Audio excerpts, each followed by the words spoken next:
Okay, good afternoon, everybody.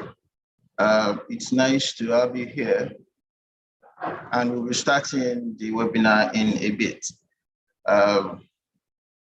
have some of our speakers already waiting, and we have some other persons joining us. It's nice to have you all here. In a few minutes, we will join. We'll just allow for, say, 5 minutes or about 2 to 3 minutes for other persons to join, and then we'll just start immediately. I see some of the speakers are here, and welcome. Bola, welcome.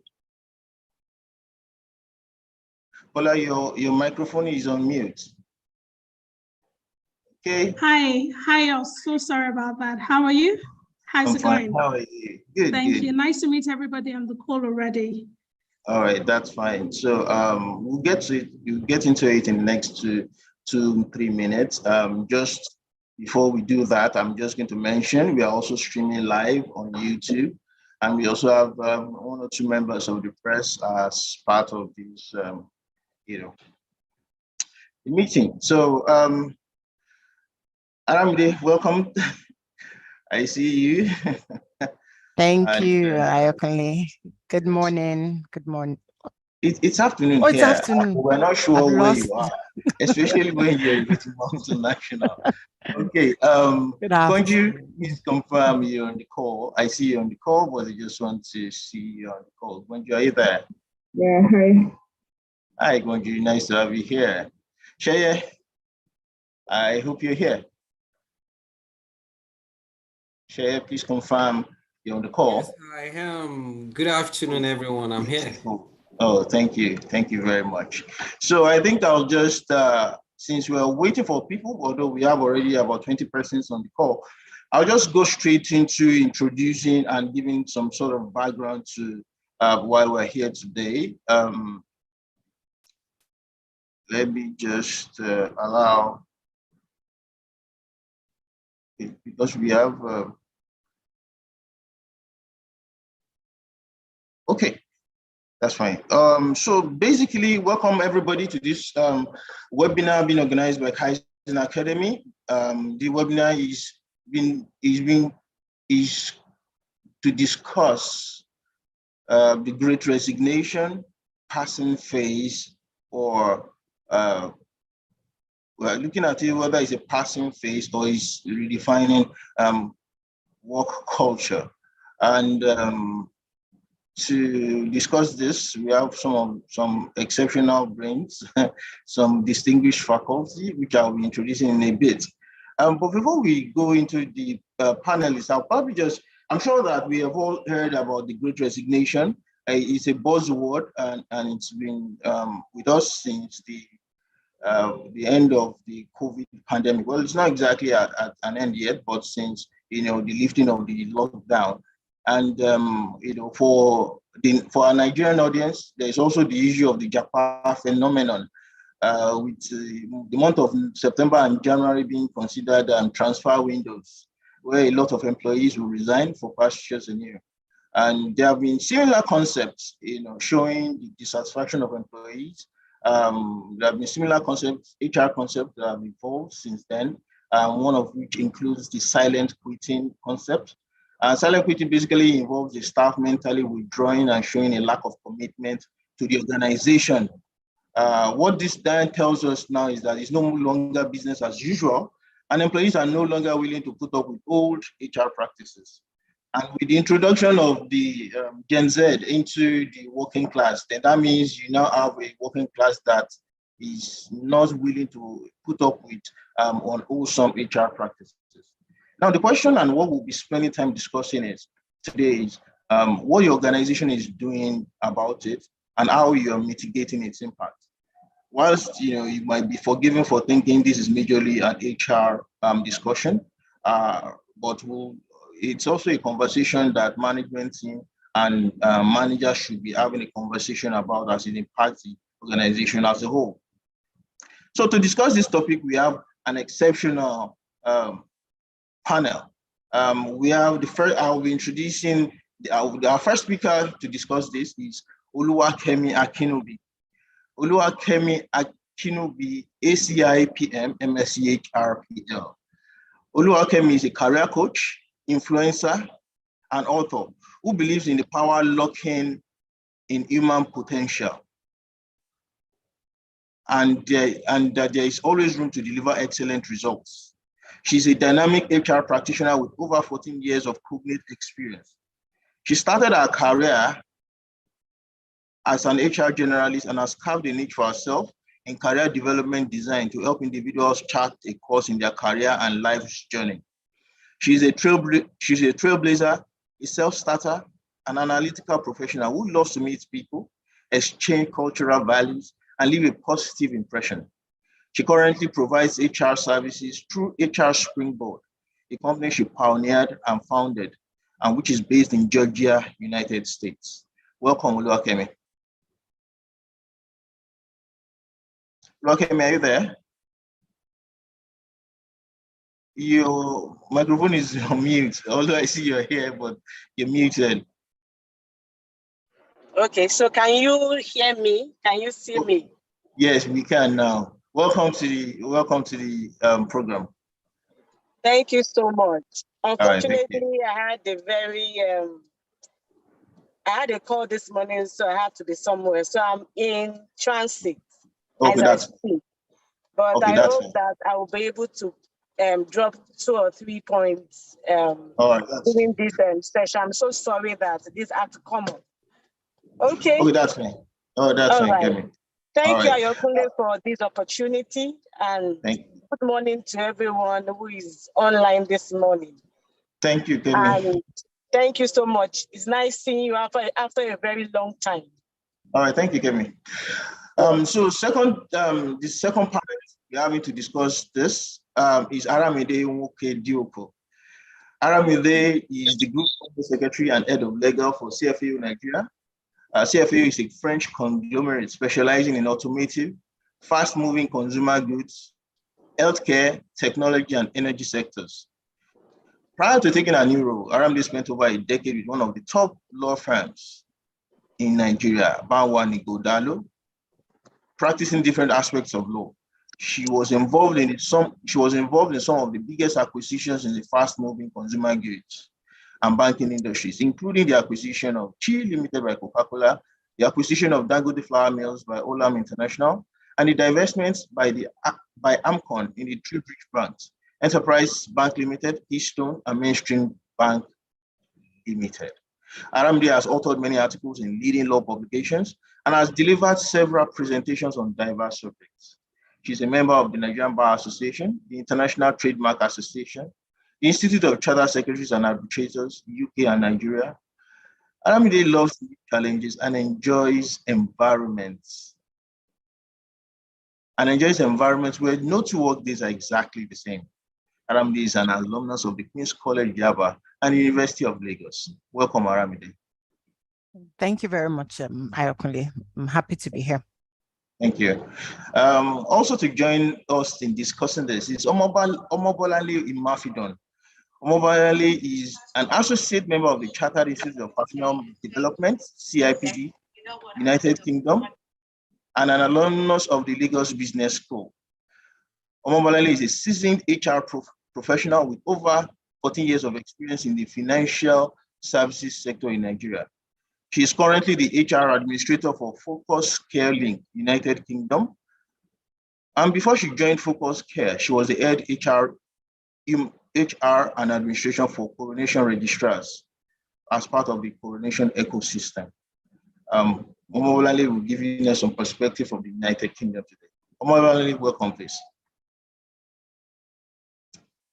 Omobolale, welcome to Thank you so much, Ayo, for the opportunity, and nice to meet everybody, my co-hosts, and the privilege to be here. We look forward to an engaging session with everybody. All right, thank you, Bolale. And also to join us as well is Bonju Akintola.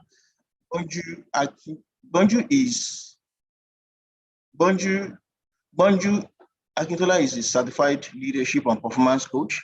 She's a learning and organizational development practitioner who has extensive experience working with senior executives in the voluntary, private, and public sectors, both in Nigeria and the UK. So she has worked with organizations such as Bet Niger, Sanofi Pharmaceuticals, Citizens Advice, Ford Motors, and she's currently with the United Kingdom House of Parliament. Gonjo has spoken at leadership seminars and conferences in Nigeria, the UK, Turkey, and Switzerland. She has also appeared on career, politics, family, and personal development TV and radio programs, both in Nigeria and the UK, all with tremendous feedback. She's a product of the University of Ilorin, the Coaching Academy at the University of Sussex, Rofi Park Institute, United Kingdom, and Stanford University, USA. If Gonjo were to be a business, our strapline would be building people and maximizing business potentials. Welcome, Gonjo. Thank you. Okay. All right. Okay. Last but definitely not the least, we have Sheye Olurotimi. Sheye is the lead consultant, Cedar Tribe. For people in the consulting industry, he's not a new name. He's the lead consultant, Cedar Tribe Limited, a consulting and training outfit based in Lagos. He's also the founder of MSME Africa. He's a UK certified trainer with an international award in delivering training from TQ UK, United Kingdom.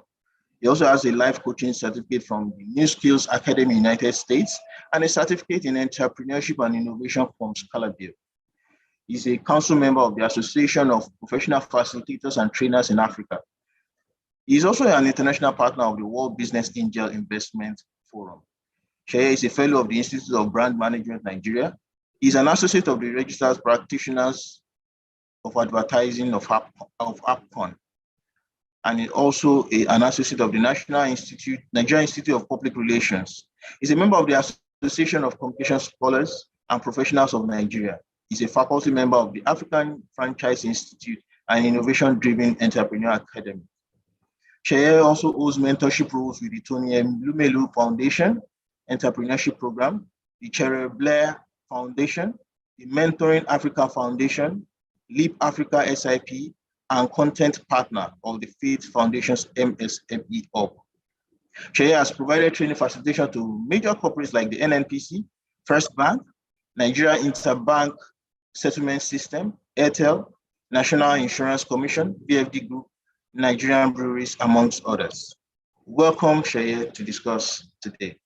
Yeah, thank you so much, Ayokunle, and good afternoon, good morning, whatever your time zone is, to everyone on this call. I'm excited doing this. All right, thank you. Nice to have you, Sheye. So we'll go to the conversation. But before we start, I would just like to just state a few ground rules. Please, I'll appeal to everyone to please mute your microphones so that we don't have interference with in our conversation. And please, if you have questions or comments, please put it in the chat box and then we'll read it at the appropriate time. So we'll just go right straight into it. And my first question is, I'm going to start with Omobolanle. Omobolanle, in your words, what exactly explains the Great Resignation? Thank you, Aya. This concept of Great Resignation started with Professor Anthony in the United States of America, where he predicted that a lot of people would leave their jobs, not necessarily because they have another job, but seeking opportunity for to express themselves in work. And a lot of people believed at the following the pandemic and the lockdown and the reopening of the economy that they could get better. And the pandemic has provided an opportunity for people to not be bound or restricted to a location, to have access to job opportunity. So the Great Resignation is then the period where people are just taking ownership of their lives and deciding who they want to work for, not minding their current location. So you have people in Nigeria working for companies in the US, you have people in America working for companies in Nigeria and across the world like that. So the Great Resignation is the opportunity for people, for employees to have the freedom to express themselves in work. And from the statistics that has come forward, over 20% of people in employment are seeking new opportunity. And based on the research that has been put forward, the companies or the industries that are most affected are the technology and healthcare sector. And you would see that a lot of the people that the early starters in the Great Resignations were the IT people, where there was a drone of movement, like a pool, to leave where you are and just experience what it feels like to work for a global company, even in your tiny space, in your little corner. All you needed is a laptop and be able to provide your service. And people were being paid in foreign currencies to work for multinationals, even in their little corners with their small cubicles. And also essentially employers, I would say that, like with most things with Nigerian employers, we were not ready for it, I would say that. So the Great Resignation, in summary, is the pool for people to be able to express themselves with Workwise, deciding who they work for, where they want to work, and sort of negotiate their service and get paid for the value they bring to the organization that they choose to provide the service to. Thank you.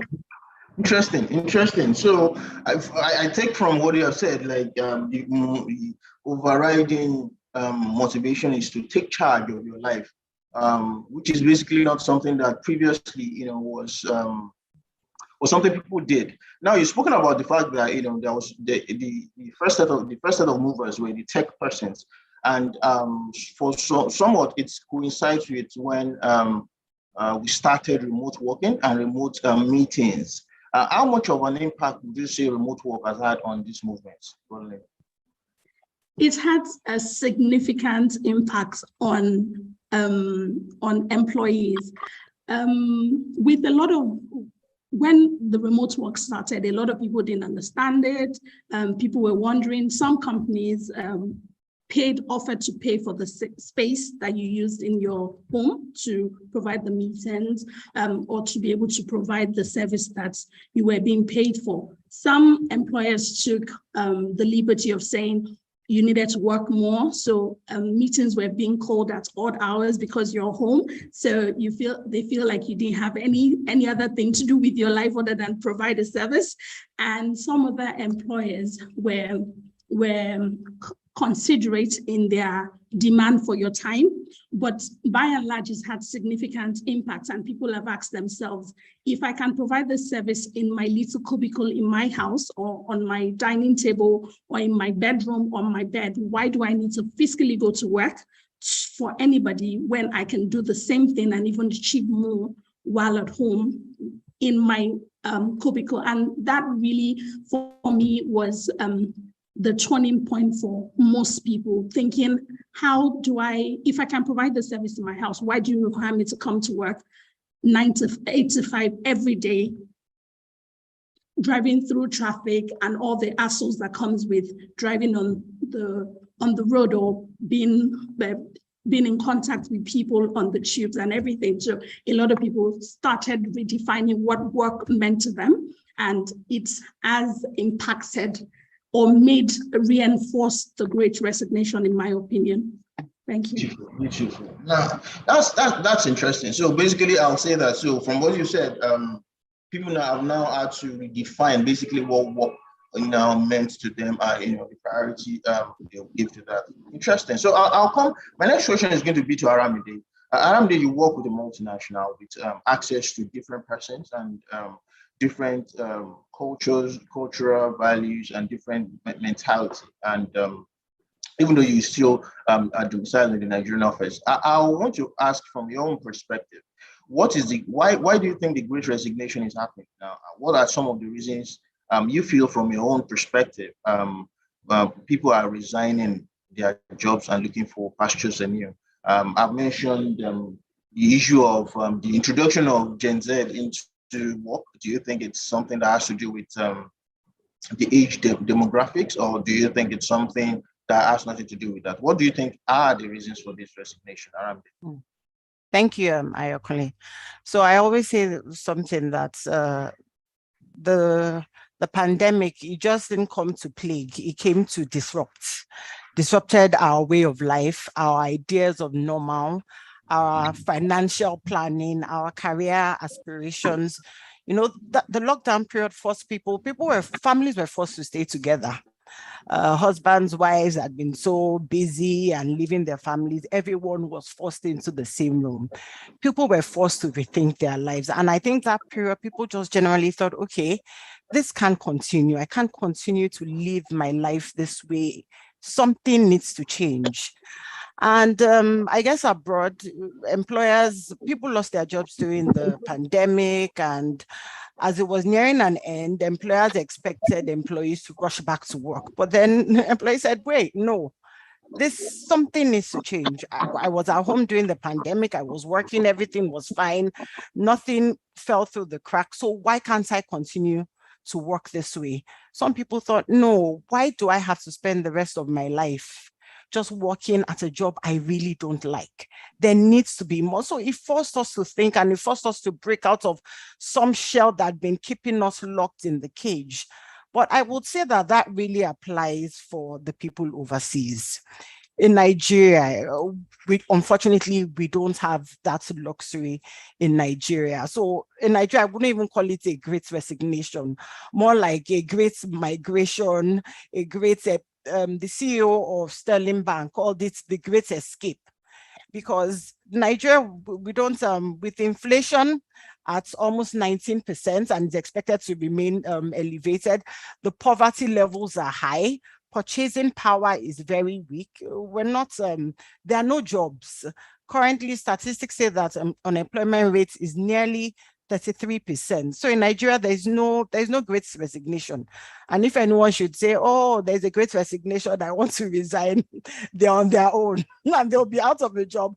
And people are waiting for the next. So the minute somebody resigns, there are 100 CVs or people waiting to jump back to take up that role. So in Nigeria, unfortunately, we don't have that great resignation. And why, I think you asked, why are people leaving? Why so many exits? It's purely simple, at least for Nigeria, the economic situation. That's I spoke about the inflation, I spoke about poverty levels, and people just want a better life as it is in Nigeria. People want greener pastures. The people that once I asked an agent today that what's the price of an economy class ticket to London, and it's about 1.8. So the middle class is continually shrinking. Under the Obasanjo, during the Obasanjo era, the middle class made up of about 38% of Nigeria's population. Today, the middle class is less than 10%. So there's every reason to want to leave, and that's what's happening. So in Nigeria, we have the great escape, not the great resignation.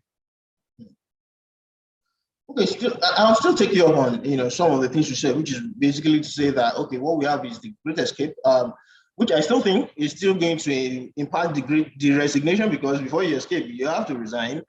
But there's a fundamental issue, which is that yes, people resign and then some other persons take their place.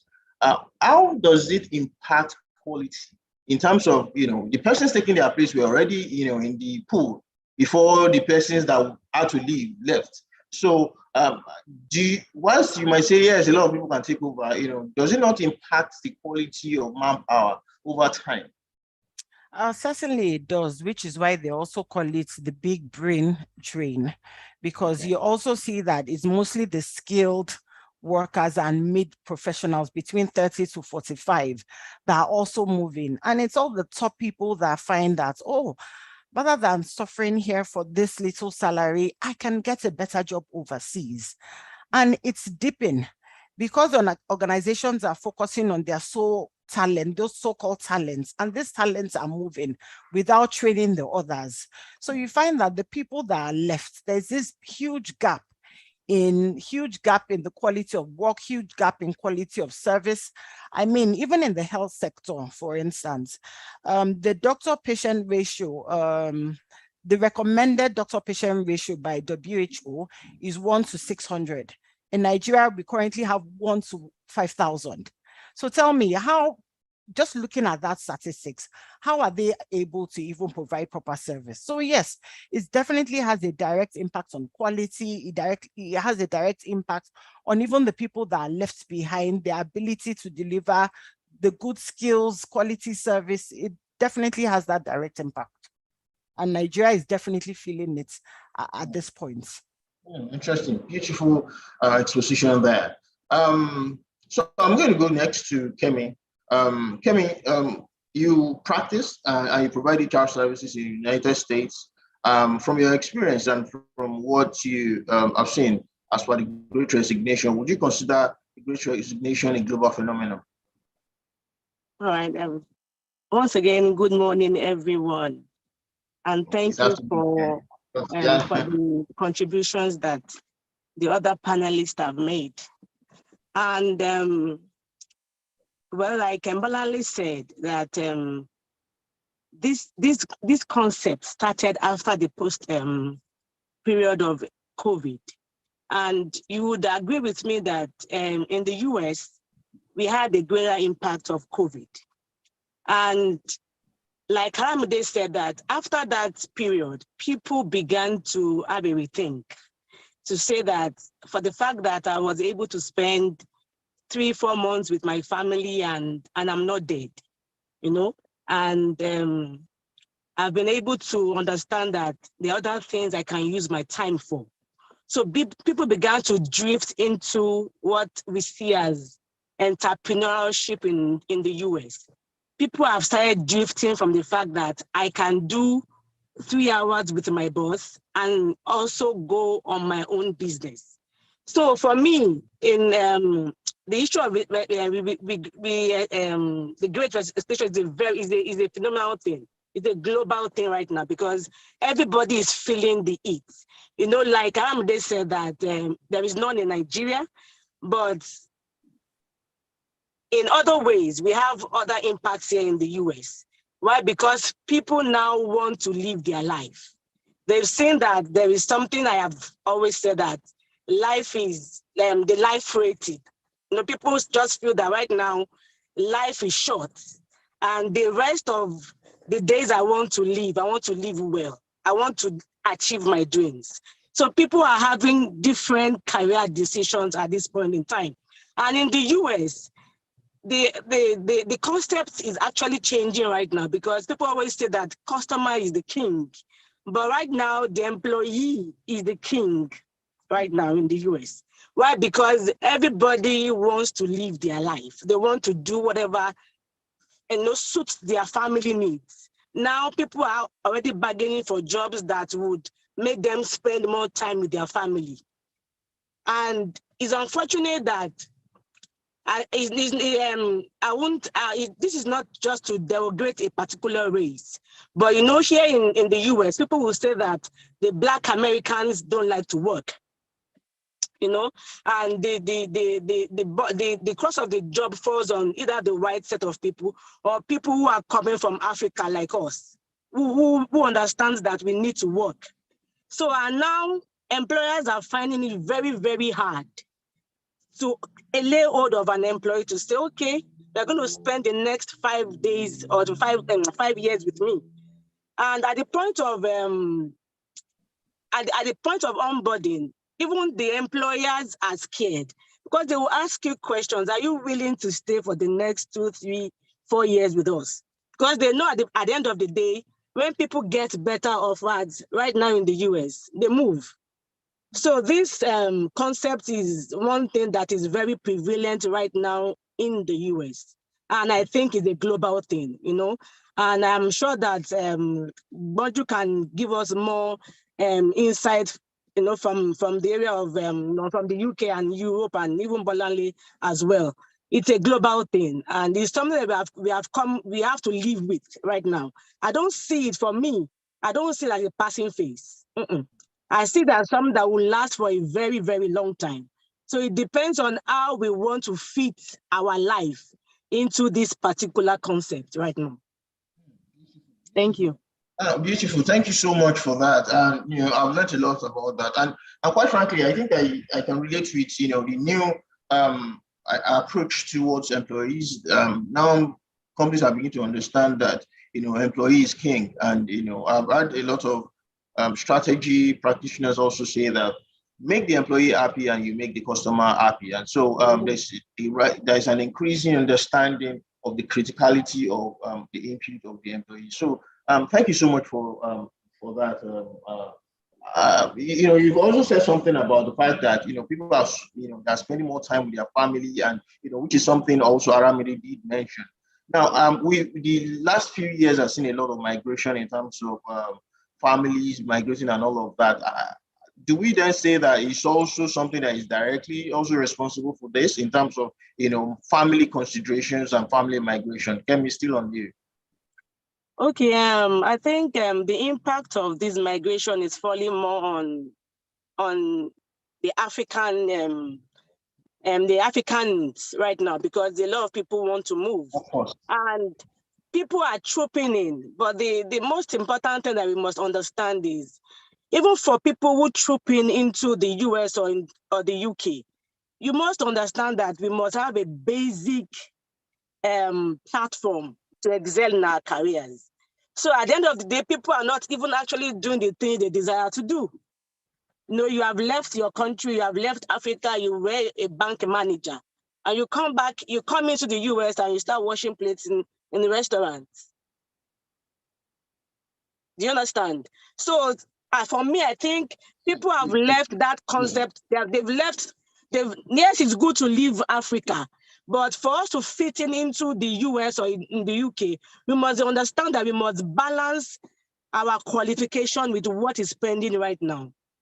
People come here and they do odd jobs. I'm not saying that odd jobs are not good. I've done odd jobs in the past, but it takes us a bit of time to fit in totally into that culture. It takes us a lot of time to be able to match up with what is happening right now in the US, because people need to spend time to get more qualifications to fit into jobs that are available. So even as people are trooping in, they're not still meeting the demands of the employers on ground. Like people will say that the health sector and the IT sector are the ones filling I think now is the whole sector. Even let me get down to the bottom line. Even those who are unskilled, they don't want to do unskilled jobs anymore. They will tell you, I have just 2-3 hours to spend with you. At the end of the day, I have something else to do. So I think it's a whole different ball game entirely, and I hope that we'll be able to understand where individuals will fit in during this time, because it's something that is, for me, it could be disturbing, but I hope that individually we can chart a course for ourselves and find where we fit in this whole concept. Thank you. Beautiful. I'll come next to Bonju. Bonju, we've heard from Kemi, we've heard from Aramide as far what and also from Bolanle about what they feel is responsible for these resignations, and also these concept people leaving their jobs. So from your perspective and your experience from in the UK and also working with the UK Parliament, can you take us from your experience on what you consider as whether the reason for this resignation, and just take us through what your opinion is as it relates to this concept. Sorry, can I get the questions about what I think is causing the Great Resignation, or what people? Yes, the Great Resignation. Yes. Okay. Yes. Yes, that's what I'm asking. Yes. Okay. First thing is that it's so exciting to hear my name being pronounced properly by everyone. There's no Gobonja and there's no Bonjour. I mean, it's really refreshing to hear my name.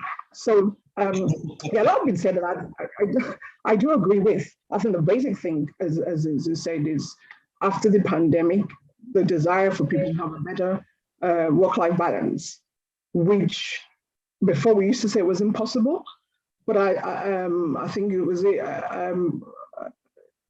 said that someone just said now that people survived the 2 years and they didn't die. Of course, they had less.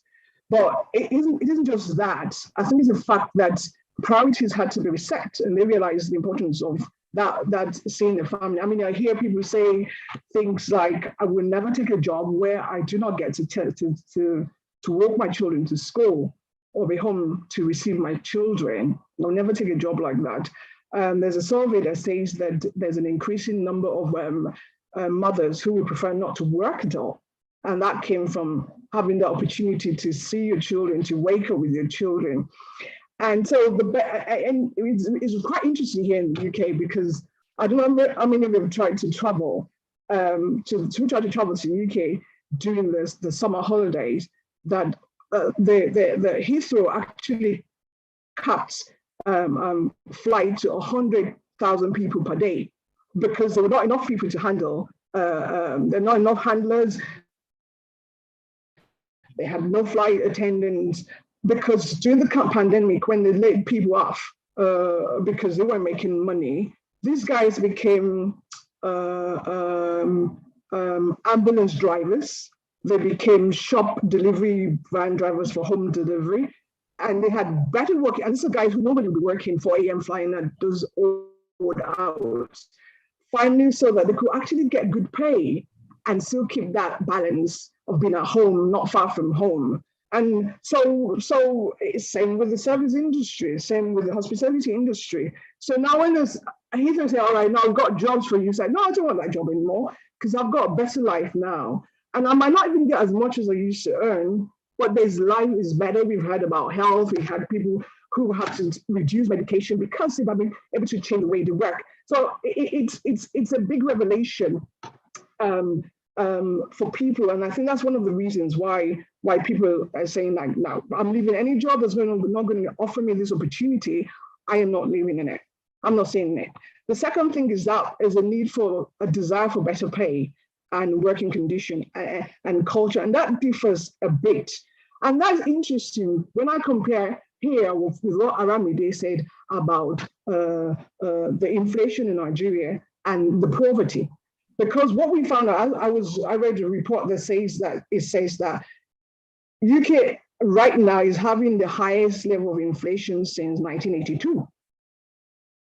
But interestingly, we've got the lowest level of unemployment since 1974. See how that differs. So what we're saying is that despite the inflation, because normally if there's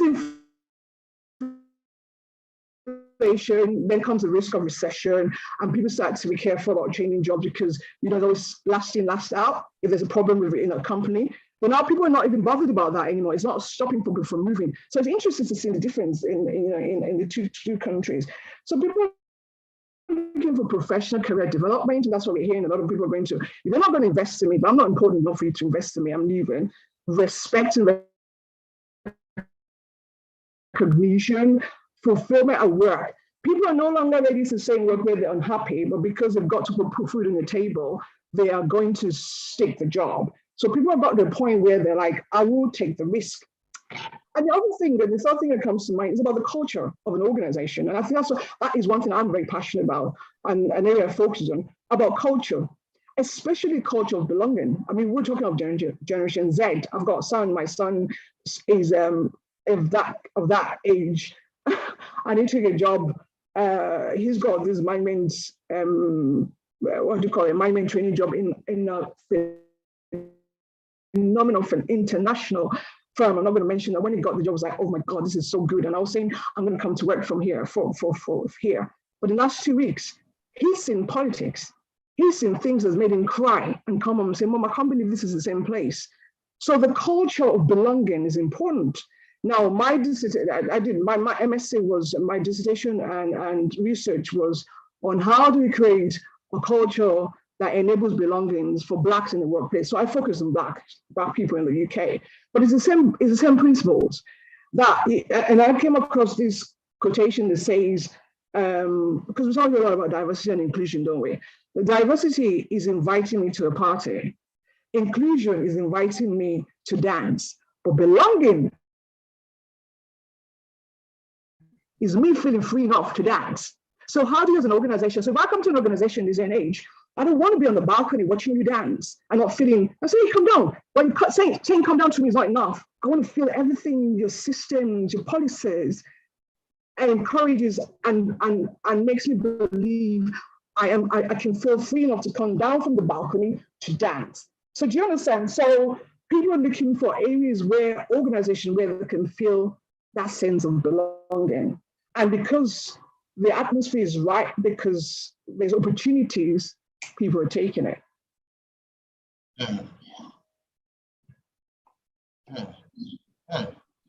Interesting.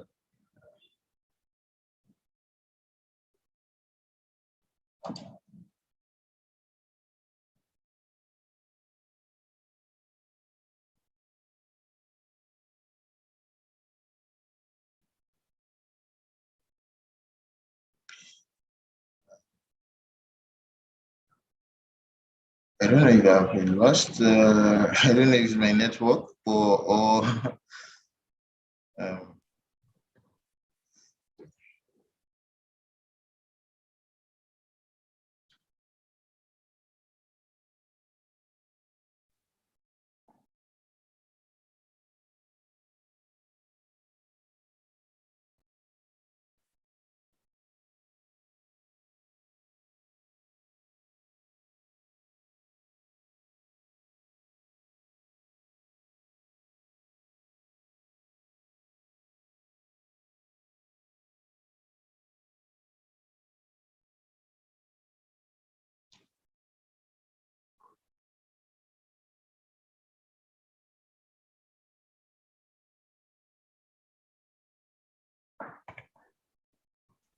Can you hear us, Ayokele?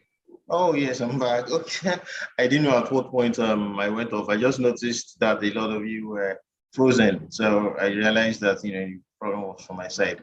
I did hear you, and I heard about the importance for employers to create that sense of that culture of belonging. So it's not just inclusion, but also creating a culture of belonging. And there was something you did mention about, your son joining a place and at a point he wasn't satisfied. So still brings me back to the issue of, do you think that, is there an age issue or is there a generational issue that has impacted this resignation as well, in terms of what employees are willing to put up with? For you, for instance, when you started work, there were some things that, you could, put up with that, the new generation might not be able to, allow. So would you want to talk us through that? Do you think there's an age demographic thing in play here? I think so. I think there might be. I think we also are getting, the older generation are having more, as we say, more bolder because we're seeing the younger ones achieve things that we never thought. Even between children. My first son would say, "Oh, Mom, I couldn't think of asking this." That these younger brothers asking. It's the same concept that because maybe he never thought he would get it, and then his younger brother will ask. So I think we've got a generation that have an entitlement mentality. Well, because that entitlement, they feel bolder to challenge. And it might be different from what Aramide is saying. It depends on perhaps the family, the experience and the opportunities is available. But these children have not suffered the way we've suffered. I know how many applications I did. They haven't suffered. I mean, my son finished uni, and by the second application of not getting a job, is already getting agitated. And I'm telling you, Brian, you don't know how many I've had to do. Was it Kemi just said about jobs she's had to do to start off in America? So it might be that has given them that boldness to challenge, to say, I'm not taking this. But the global, the fact that the world is now more of a global village than when we started, I think that gives them that opportunity and that privilege that we didn't have. That's what I think. Beautiful. So I'm going to come, beautiful. I'm going to come to share. Let us look at it from a macroeconomic point of view, from a country point of view. Brain drain, we've heard things about brain drain, we've heard about the inflation rates and all of that. Now, this Great Resignation, in your opinion, how does the Great Resignation affect the economy from a macroeconomic point of view? All right, thank you for that question. So, of course, the Great Resignation is something that affects the workforce. And anything that affects the workforce of a country or of a continent or wherever will definitely affect the economy. But you will just permit me to probably talk a bit about the reasons for the Great Resignation and try to match those reasons to the effect on the economy, because it's not a one-size-fits-all thing. So we have like 5 R's identified as the reason for the Great Resignation. You have retirement, relocation, reconsideration, reshuffling, and reluctance. And I'm happy that the other panelists have basically touched on all of these 5. And if I will bring it home to make it look like an economic or an entrepreneurial thing, I'll talk about reasons like relocation, which is the major reason why people are leaving Nigeria. I mean, why people we're having that Great Resignation thing in Nigeria. A lot of people are leaving Nigeria for other countries where they think their lot will be better. Then you also have access now to global opportunities. So we cannot, I mean, nobody will contest the fact that the Great Resignation rode on the back of COVID-19. And that was when people began to realize that I can actually stay in Nigeria and work for a company in the US, in Canada, everywhere and anywhere. And so that is another reason, the fact that we now have access to global opportunities. So you see people who are leaving organizations and you're asking them which company are you joining, and you think they will probably mention the competitor down the road or in another location, and they will tell you, I got a job with a company in Netherlands, right? I got a job with a company in Canada. So that's another reason. We now have access to unlimited global opportunities. Then of course there is this boom in the tech startup space. Whether I want to agree to it or not, those guys are changing the whole landscape. The tech guys, the startup guys are changing everything such that I mean, I've seen a couple of people leave big corporates to go and join what you call a small tech company, but they're getting paid a lot better than they were getting those big corporates because the tech guys are here to stay. And then the funny thing, the interesting thing about them is that even if they are big, they are commanding a lot of resources. They have a lot of money coming in from investors, from VCs and what have you. So you see a typical company in Nigeria that is a unicorn, a tech startup who is a unicorn that employs less than 1,000 employees. But you have a bank that is over 100 years old, that is employing thousands of people, but you find out that the valuation of that tech company is actually a lot more than that of the bank. So because of that, people are leaving the traditional organizations to go to these tech startups because it offers them a lot of other benefits, a lot of flexibility. They can work from home, they can do a lot of things. Right? Then, of course, there's also the awareness of the gig economy. Everybody now wants to have better control of their time, like every other person has said. So if I can work 2 hours somewhere here, I can work another 3 hours somewhere, I can actually do a couple of things together. I have more control over my family, over my time and everything. So that's another reason. And of course, there is this awareness about entrepreneurship. Now everybody wants to start their own thing, right? But of course, after some time, some people have to realize that that's not their destiny. So having mentioned the reason why I think people are, why we have the Great Resignation, I'll try to match those reasons to the effect on the economy.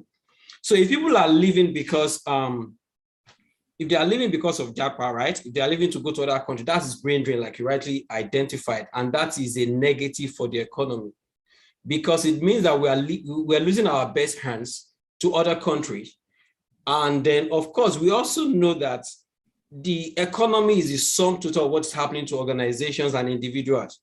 So if you want to know the impact on the economy, look at the impact, right, on each organization and each individual. So for instance, if I'm the head of HR, I'm losing 3 people every week. What it means is that I will have to spend a lot more resources to get more people on the job. And when they even come in, they don't blend like immediately. I spend like another 1 month for orientation and whatever. So the company is losing a lot of revenue. We're incurring a lot more cost. And of course, that affects the sum total of the GDP of the country, which is a negative. So when people are living like that, it affects the economy in a negative way. Then, of course, when people leave because they are tired or they are just reluctant to pick up a job, or they feel like life is becoming too hard for them, and they are not doing any other thing, that of course also still affects the economy negatively. But it's not all gloom and doom. When people are leaving to start their own businesses, it's a plus for the economy, because that means they will employ maybe 1 or 2 more hands after some time, and that will reduce our unemployment rate. That will be a positive if that is the reason why people are leaving. And of course, I talked about the tech startups. You find out that for those big tech startups, the top 10 that you can identify at any time, I can take a bet that between the beginning of the year and now, they will have had nothing more less than 10 of their employees leave to go and start their own startups. And what that means is that we are getting more people who are starting their own business and employing more people. So that's a plus. If you are resigning to go and start your own business and you're employing more people, that is good for the economy. But if you are resigning to leave the country, or you are resigning and you're not doing any other thing, or you become underemployed, that is a negative for the economy. So basically, the impact on the economy is actually not one way. It depends on the reason why the people are leaving and what they are doing even afterwards. Beautiful, beautiful. I'm sure I've heard you about, it's a two-way thing, in terms of, the positive impact. You're speaking about the positive impact and as well as the negative impact. I was also going to ask you, from a diaspora remittance point of view, how that impacts the economy as well. I know that's positive, but let me hear from you. Okay, diaspora remittance has been identified as one of the major sources of foreign influx of funds into the economy, right? So of course, when people over there are doing well and they are sending money down here, it's a plus for economy. But if they have things that are affecting their own productivity and being able to earn over there, it's a big problem. And you get to know people complain about the cost of living rising in the UK and other places. What it means is that they won't have so much to now spend back and to send back to the country. And that's a big problem. But on the other hand, when you talk about influx of money into the economy, FDI now, we see a lot of money coming through the tech startups. So you get to hear that a particular startup has just got $10 million worth of funding. Another one has just gotten Series A fund or Series B or whatever.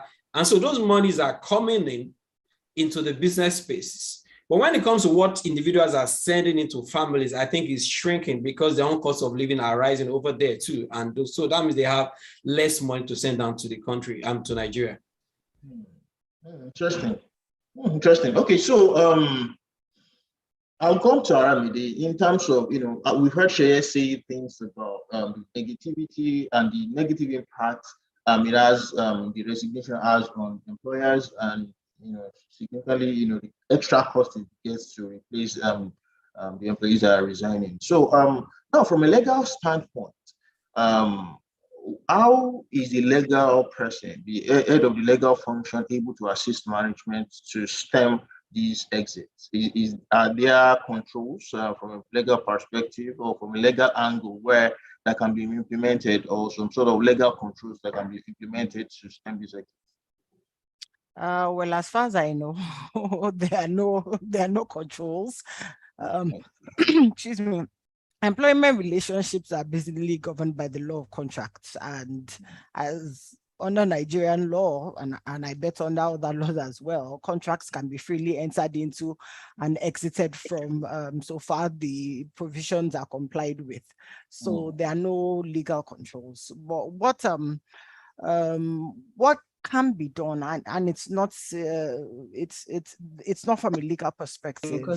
We've spoken about the economic crisis, we've spoken about the cultural issues.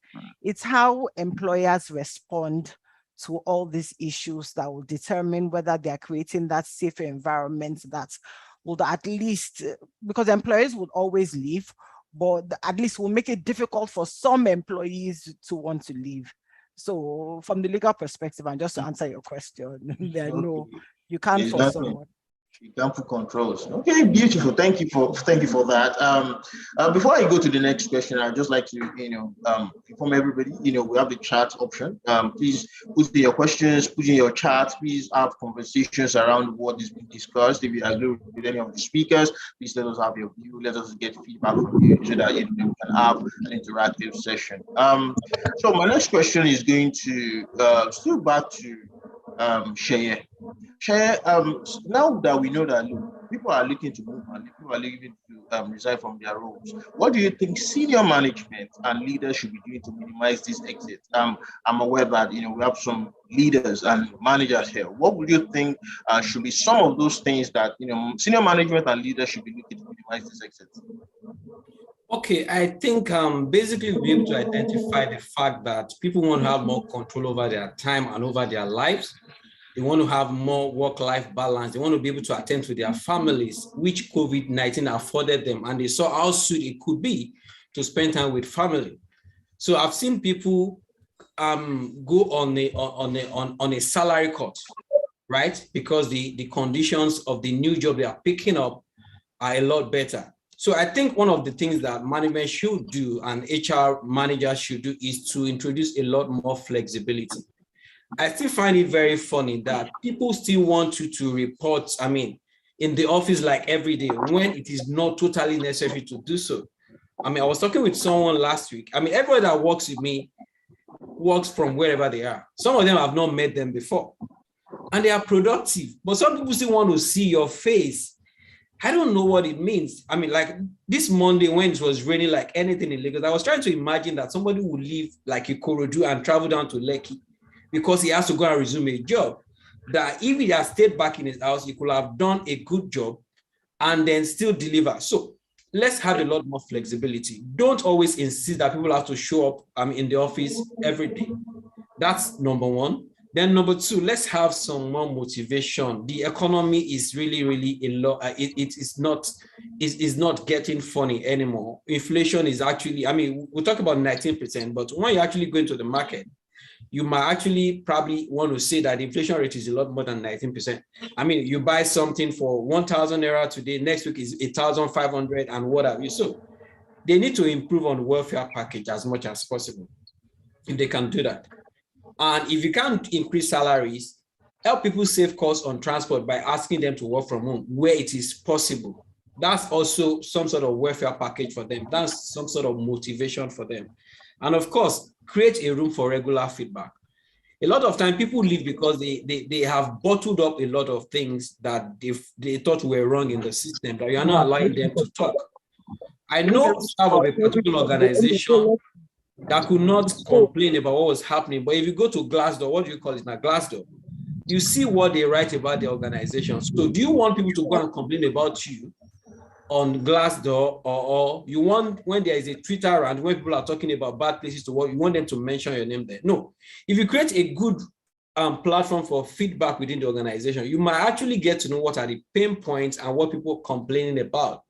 And you might be able to quickly address it before they try to vote with their legs, right? So if you can address those things, I think that will somehow stem the tide of the Great Resignation to some extent. And I think also when you give people option of having some form of equity in the business, it makes them feel like they are part of the business. So I've seen people do it as little as 0.0005% or something in a business. People feel like it's part, I'm part of the owner. So when you have employees that are very, very good and very key, and you want them to stay back, you might want to introduce equity as part of their remuneration. That makes them feel like if the company thrives, I thrive.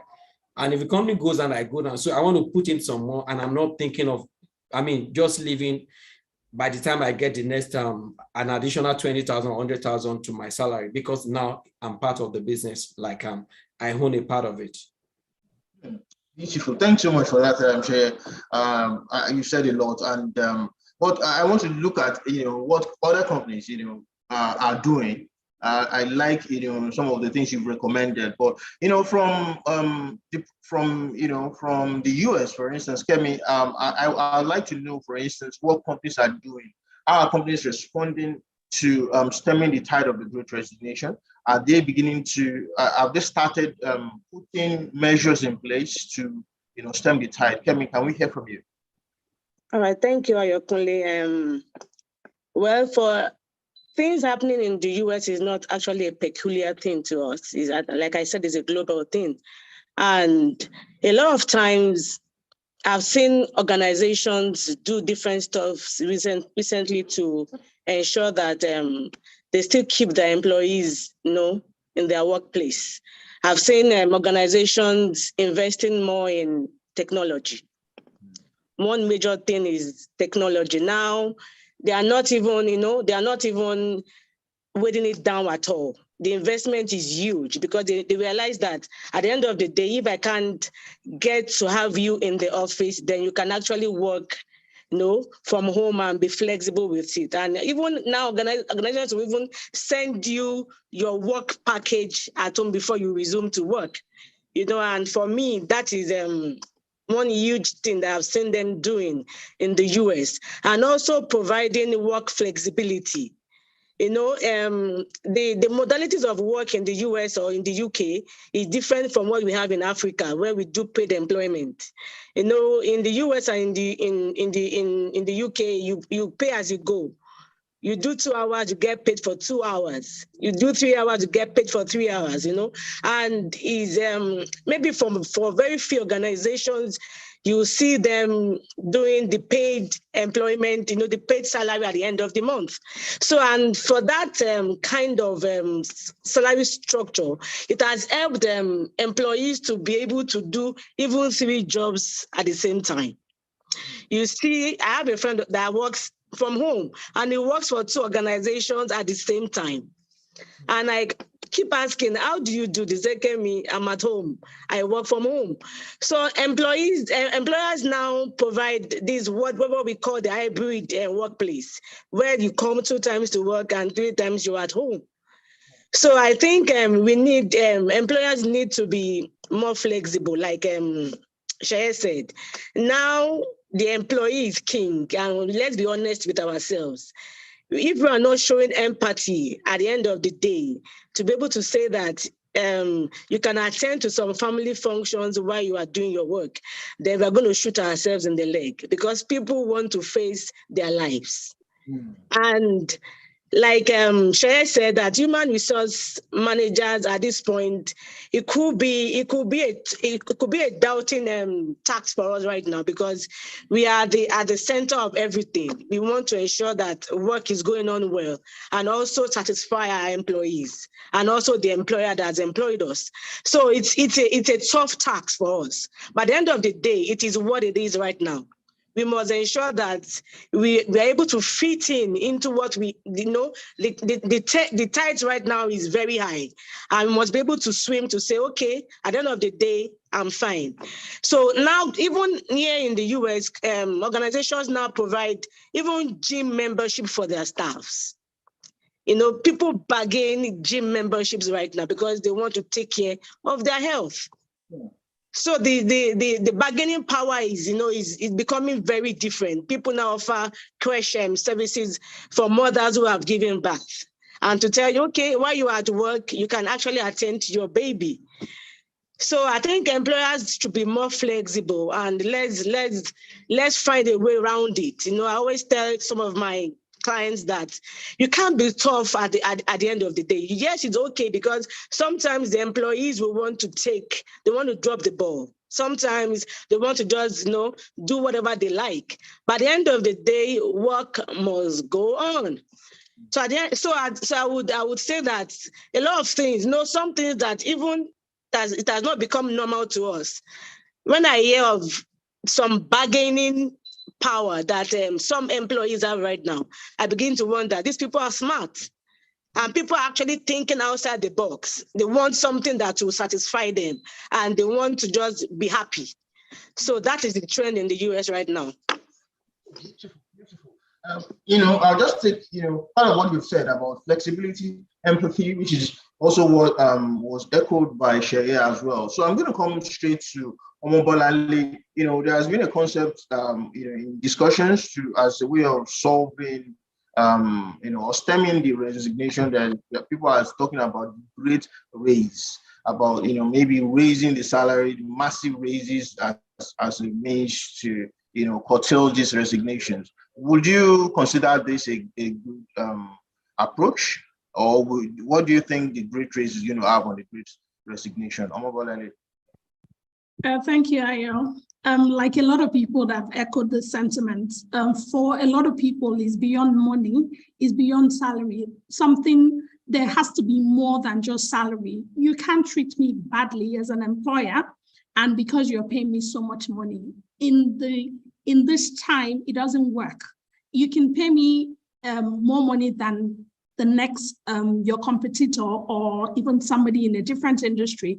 If you don't treat me right, I am going to work, because we've come to, particularly with COVID, a lot of people had to stay at home. A lot of people have mental health issues, and that the period of staying at home with families, with just being isolated, accelerated or even made the mental health issues worse. A lot of people didn't know they had all these conditions because there was a lot of interactions, but with mental health. So you can't, as an employer, be insensitive to some of the things that your employees are yearning for. You can't say as an employer that I don't care if you don't like to work, you're claustrophobic, but the space I can provide to you is a small cubicle that you have to work in. You either take it or leave it. Of course, the person is going to leave it.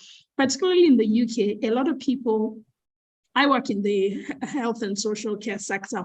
A lot of people are struggling to recruit people to work in healthcare. I have to deal with a lot of interviews. People will come to my interview table and like, oh, this is all you have to offer. I'm sorry, I'm not interested in healthcare. I'm not interested in working in domiciliary care. I'm not interested. And you're thinking, you don't have a job. I'm filtering from a Nigerian perspective. You don't have a job. Why won't you take this opportunity? But it's beyond that. People are asking themselves, why do I have to work for you? I have been out of job for a couple of months, 3 months, 6 months, and I'm living fine. So why I need to get what is right for me? So the smart employer should realize that it's beyond money. I'm not going to, if I'm paying you, you can't just say, oh, I'm going to pay you £15 an hour. And then if everybody's paying £10 an hour and I offer you £15 an hour, then you will take the job. People will still throw your £10 an hour. People will still throw your £15 an hour to your face and say they're not interested, because for them, the working conditions are not right for their mental state. The engagement or the interactions with the company is not for them, is not what they see themselves doing a long time. So why do I need to get into this employment? And I've seen cases where people join an organization today, particularly in the UK, and they work 2 days and then they walk. They don't just come back. They just go and never come back. And they're not even giving you notice that I'm leaving because of this. They just don't come back. And I was speaking to a friend of mine that works in charity. What the organization has done is they work outside, the office is outside London. A lot of people has had to work remotely, but now they want people to come back to work for the community that they have, the office community, the bond and everything. But what they're offering to people is, yes, we have an hybrid arrangement. You work 2 days in the office and 3 days at home. However, when you do need to come to the office, we have a hotel next to the office. We will lodge you for the 2 days you will need to work in the office. Please, who wouldn't want to do that? So you don't need to worry about driving. So you just take the next tube to work and know that you will be there. You'll be accommodated for the next 2 days. Those are some of the things that organizations in the UK are doing to retain talent. And even if you work in the charity sector, a lot of people say it's intrinsic value they're looking for. I've had people tell me that, yes, it's intrinsic value, but cost of living is rising. So I need money to support my lifestyle. I need money. So it's not enough for you to just throw money at me. I need my mental health to be intact. I need the interaction. Yes, I need to have my sanity to work for you. So it's not about just throwing money. There are other considerations that I've come to terms with a lot of employees considering before they take up an offer. And that's my perspective. So just throwing money out there will not solve or reduce the Great Resignation. People will still be drawn to where they're happier, where they're supported better, with other things beyond just the salary or the allowance that they get at the end of work. Thank you. Thank you so much for that. And it's so expansive, and basically, so effectively, it's not enough to just increase salaries. It's not just about the pay. We're now talking about mental health, about family time, work-life balance, and all. So thank you so much for that, Omobolanle. My next question is going to come to Aramide. I know we've spoken briefly about this, but I'm still going to ask her the question again. Now, we've said that for the Nigerian version, we can say is the Japa phenomenon, that is the Nigerian version of the Great Resignation. What do you think the experience is like in Nigeria as it relates to the Japa phenomenon and also the Great Resignation? Aramide. Okay, thanks, Ayakunle. So first, this is not the first time Japa is happening in Nigeria. It happened in the late 1980s, early 1990s under the Babangida regime. In fact, there was this jingle that they put out then. Somebody was singing it to me today. Andrew, no, go check out to Nigeria, go survive. And I heard it and I was just laughing. And I said, okay, maybe now our government needs to do something, a catchy jingle to encourage people, at least not to leave, but people that even stay behind, to encourage them. And essentially, for those who don't know, Japa is just it's a Yoruba catchphrase that means you run away from a dangerous situation. And in this case, what's that dangerous situation? The dangerous situation is Nigeria, unfortunately. We've spoken about the economy, we've spoken about inflation rates, we've spoken about, and there was something Kemi said, she said people moving and then people are not doing what they want to when they move. But in most cases now, people are even fine with not. So bank managers, yes, are resigning and they're moving. They're fine with not getting bank manager jobs.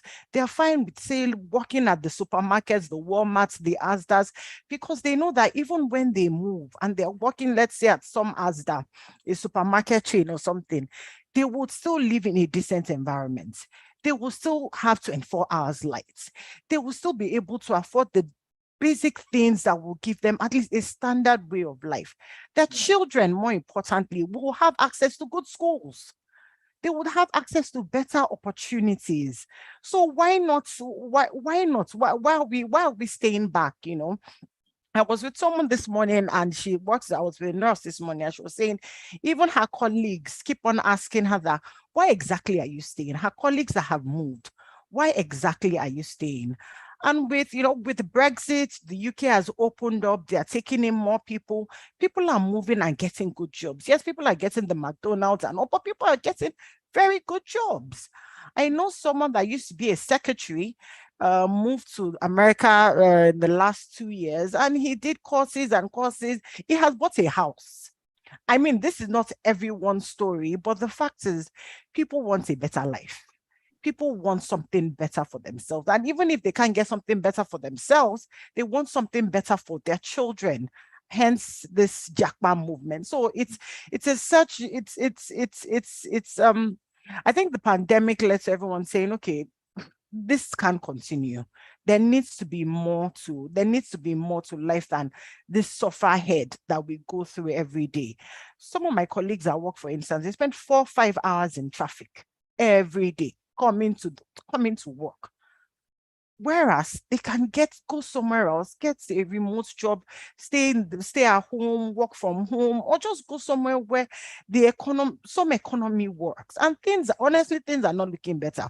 Dollar today is dollar is 705, and with every looks of it, it may just pick at 1,000 naira.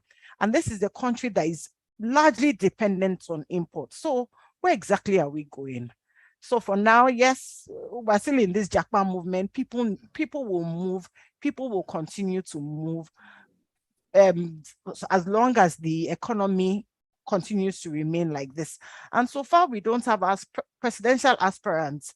They're not coming up with cogent plans to get us out of this rubble that we are in. It's going to keep on happening, at least for the next 2 to 3 years. People will move. Interesting, beautiful. I like that perspective. My next question is going to be, and what part of what you said, I did take a lot of from what you said, which is, part of what it is people are more willing to live comfortable in quote jobs here for just to get what is considered in the Western part worlds as basics, good security, healthcare and all of that. So it's not just about the money, which is also what Bolanle has said earlier. Before I go to my next question, which will be directed at Donju, I have a comment here by Taiwo Akinyele. Taiwo Akinyele is saying that he or she, I don't know, works in a contact center, service center in Nigeria, and the nature of this job does not fit into work from home template. And so he or she is considering that maybe there might be a need for a shift in career. And I've seen a response by Lady, my former colleague, who has just relocated to Canada. And he's saying that, look, there are actually some contact center jobs that offer work from home opportunities. He recalled calling a DSTV customer care some time ago, and even customer care for DSTV was offering work from home opportunities because you could hear the sound of baby at the background. So I'm going to throw this to any of the panelists. Would you say that in that kind of situation, do you think like there are actually some jobs that can be adapted such that there are some jobs that don't have the remote possibility, or companies need to look at ways to actually make almost every job as flexible as possible? Any of the panelists can take this. I can come in here because from here, I think organizations have just to be more creative. I don't know about American, but I think Bolanle will agree with me that almost all our doctors are working from home still. So it's so hard to get a doctor's appointment to say face to face. So we do telephone consultations, what we have here. And even from that first telephone consultation, they realize that the things you might need to see someone in person, then you get a second appointment. And if doctors can work from home, I have a friend who is, a nurse practitioner, I think that's quite high up. She works from home, and she uses the hours. She works till 10 p.m. sometimes because she works with the 999 number. And so she picks up from home. And yes, you are right about that person that responds regarding call centers, because there's no bank that you pick up that you call here, or even my Wi-Fi went down and I call my provider, is definitely someone in India. You can hear the marwas, or what do you call it now?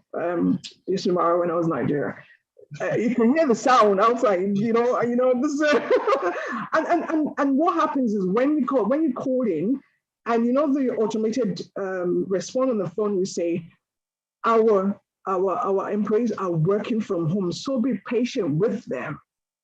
So you're already prepared to hear children cackling and crying in the background. Of course, it's not professional, so they tell them not to do that. But we have to be creative. The other thing we're realizing is that it actually costs less. Now, I know Nigeria is peculiar because of electricity. To have someone working from home, I mean, I'd rather go to my office and use the electricity, which is what's going to happen here in the UK, because we've got this ridiculous electricity issue right now.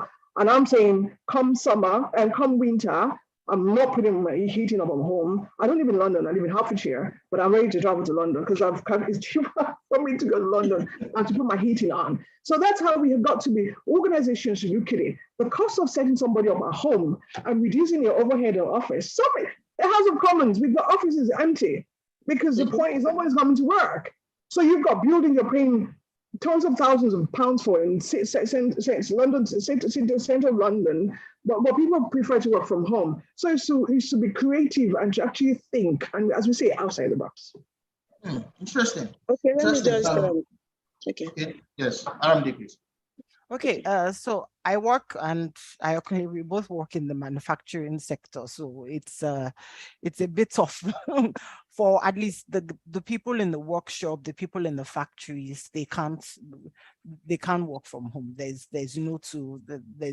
But the supports can work from home. And we've had this debate in my office, and I'll just quickly say this. An argument was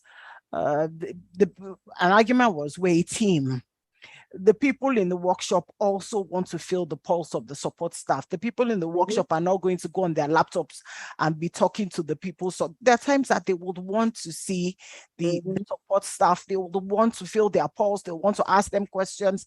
There's something that even technology cannot make up for. And that's an argument even in my office. So we've tried to come to a compromise where we have hybrid. So it's not a full-time work from home, but I know that some of the rest of my team like to see me in the office. They like to walk into the office. Oh, this is going on in the factory. We need this help. We need that help. So for some industries, yes, it's easy to, but for some industries, it really can be helped. Interesting. Okay, please. Yes, Kevin. Okay, let me just mention two critical points. Like Amde said, that we cannot actually replace people with those helping with that, with those cartoons that we see on our laptops. You know, we can't replace people with those trainings that have been, done and given to us as from an instructor online. So the skill of people in the workplace is very important, and I'll be very honest with you. Yes, the hybrid work structure has come to stay, but for me, I still want to see people. Because at the end of the day, you are able to relate your feelings to people sometimes. So for me, yes, there are some departments that you cannot but be on ground. It can't be 100% hybrid. It can't, because the operational staffs can actually work from home sometimes, And also let me talk about the person who raised that question on a career shift. And it's important that we must lay down our career plans. If working in DSTV does not fit your work life, yes, it could be very hard to manage that in Nigeria, in Africa, where when you lose your job, it's like a death sentence. You lose one job and you are actually thinking, am I going to survive this? So it might not be applicable to those in Africa, but I beg to disagree to an extent that we must put down paper and Bible. Let me use that particular word, or paper and pen, whatever you want to call it, and design your career path. This is my core area. I always tell people, this is your life. You might take the risk and suffer for it, but at the end of the day, you'll be happy that you are doing whatever that you have moved on to do. So I know that in time past, I've taken decisions that almost burnt my fingers, because I will actually resign from a job and I'll have nothing else to do. And people ask me, are you crazy? Yes, I am. But at the end of the day, I will get a job that I'm happy that I'm doing right now. So let's ensure that we take ownership of our career life. Let me use that word. Let's take ownership of it. Let's design. Let's sit down and tell yourself, in the next 5 years, I don't want to be here. In the next 10 years, I want to be here. Let's ensure it's something that is consciously done by us. Thank you. Thank you, Kevin. Thank you so much for that. It's quite interesting. And I was going to also comment on what Aramde did say about, the manufacturing industry and not being able to adopt some work from home. I'll be interested to hear what the audience has to say in the comments as well on that, because I think, for instance, from what Gonju has said, I think at this point, you might want to have a strategy session, so to say, by the managers to brainstorm on how how working from home or remote work or flexible work can actually impact the company. She has said something about the fact that, what about the cost? Typically, when people work from home, it reduces the operational cost for the company. So I think that it's something that, from a strategic point of view, should be a conversation. And so, and I feel that it's also something that, manufacturing industries might be able to have a strategic conversation on how it can actually work. I can give you one or two instances. So, for instance, yes, the factory workers may need to come, but then you can start thinking along the line of rotation. you can start thinking in line of, okay, a set comes in and another set comes in, and then you can start thinking along the lines of, okay, if these are support workers, if these are support staff, back office staff, middle office staff can work from home and all of that. So there's actually there are ways around it. So I think it's something that from a strategic point of view, companies should be looking at. And Aramide, I don't know if you definitely agree. I see some big eggs also as well in the comments. I see Chinwe and Boy. I'll be interested to hear what you feel about that. Kemi still wants to have something to say about that. And okay, Kemi, please then. Okay, yes. On job rotations, I think it's something that we've not been doing so much in Nigeria. No. And I remember years back when I used to work with a facility management company. Then back in Nigeria, my boss would tell me, Kemi, do you want to work in the accounting department for 2 days? And the day he gave me that option, I was looking at him that, are you serious? CEO, are you serious? Working in account, I don't know anything about accounting. And I remember that I took up that challenge to work in the accounting department. And I ended up spending 1 month in that department because I enjoyed it. So I think it's one thing that managers must inculcate into our work structure right now. Let people do something else from what they have been doing before. Let's move to another department. I went to different departments. At some point I was in operations. At some point I was on site. I'll put on my safety jacket and my ADAT, and I'm on site. So I think it's one thing that managers must inculcate right now. Let's bring in different things that will make employees happy. So, sometimes I, for one, I get tired doing the same thing all over again. That is why people always tell me I'm always on a career flight. I spent 2 years in an organization and I move on. Why? Because I just get tired. So let's inculcate that habit of rotating jobs. They might grumble, but at the end of the day, they will learn 1 or 2 things from that particular department. Thank you. Thank you so much. Thank you, Kemi. And before we go straight to Omola Bolanle, which just to still buttress what I said about, there was a time that a few months ago in Berger Paints, we did introduce a 4-day work, arrangement where Mondays are off, and then people come to work for 4 days, and we try as much as possible to ensure that whatever work needs to be done has to be done within the 4-day period. And so that helped, and of course, the feedback has been great. And, of course, when it was introduced as well, we got a lot of feedback nationwide where people were like, wow, this is actually salutary. And that just goes to tell you that even within the manufacturing industry and sector, it's something that it can actually be done. And so, let's hear from you. Thank you so much. Yeah, anything is possible if we put our mind to it. When the lockdown happened in Nigeria in 2020, my company at the time, Coronation Registrars, was not structured for remote work, but there was a complete lockdown in the country. We had to get approvals to move around. So we had a team that had to work remotely. So maybe the current structure of the organization is not permitting remote work. The company needs to decide, do they want to lose the current crop of staff they have in this Great Resignation, as it were, and have nobody do the job? Or do they want to encourage by making amends where necessary, making the necessary investments in technology to allow them?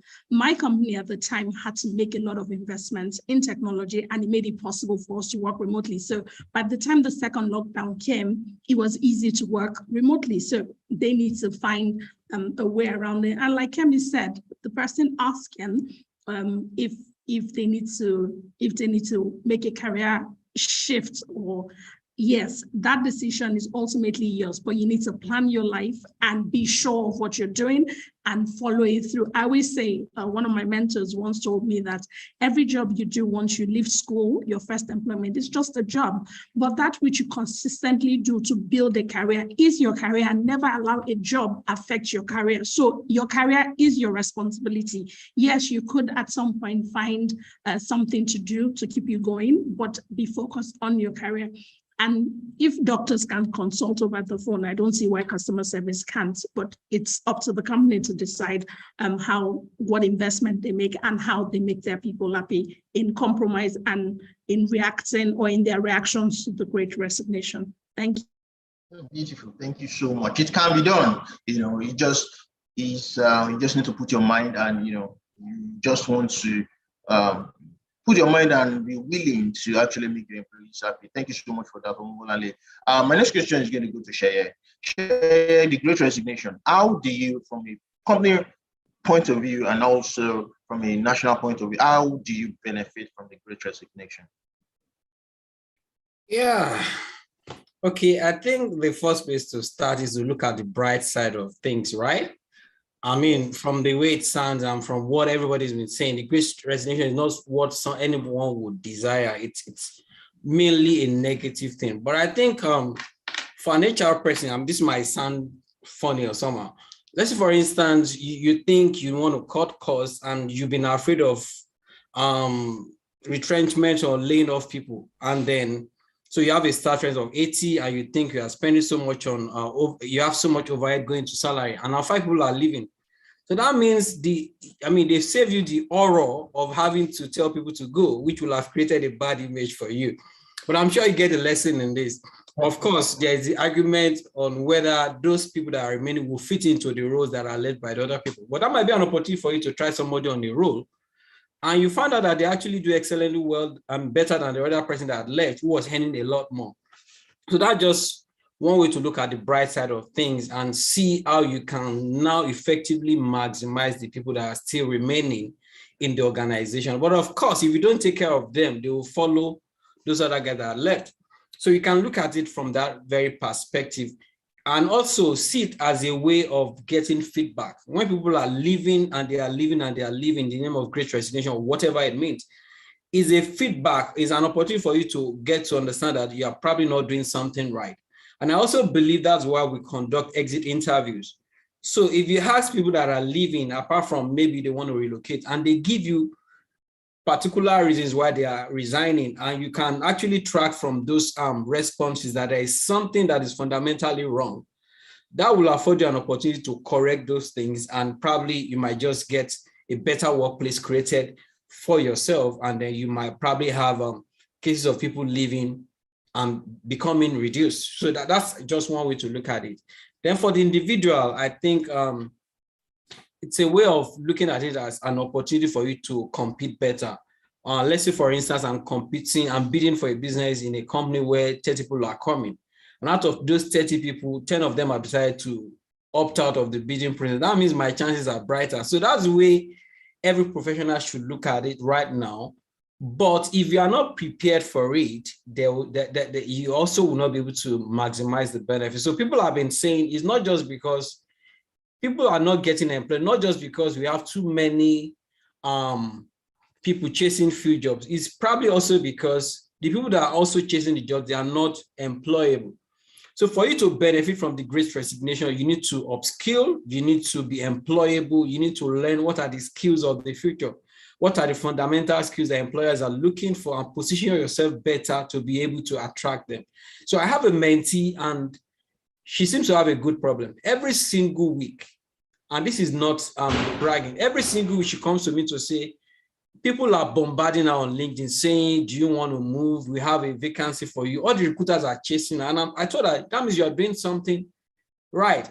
So that's probably what can happen if you are very good at what you're doing at this point. You get a lot of benefit because you become like a hot cake for recruiters who are running up and down. They are running kitty and katakata. You know what we say about it in Nigeria, because recruiters are not smiling right now. So if you are positioning yourself well, it will be of great benefit for you, because you have an opportunity to showcase your skill and get better rewarded for it. And for the organization, like I said, that could save you a lot of costs. And that could also be a means of getting feedback.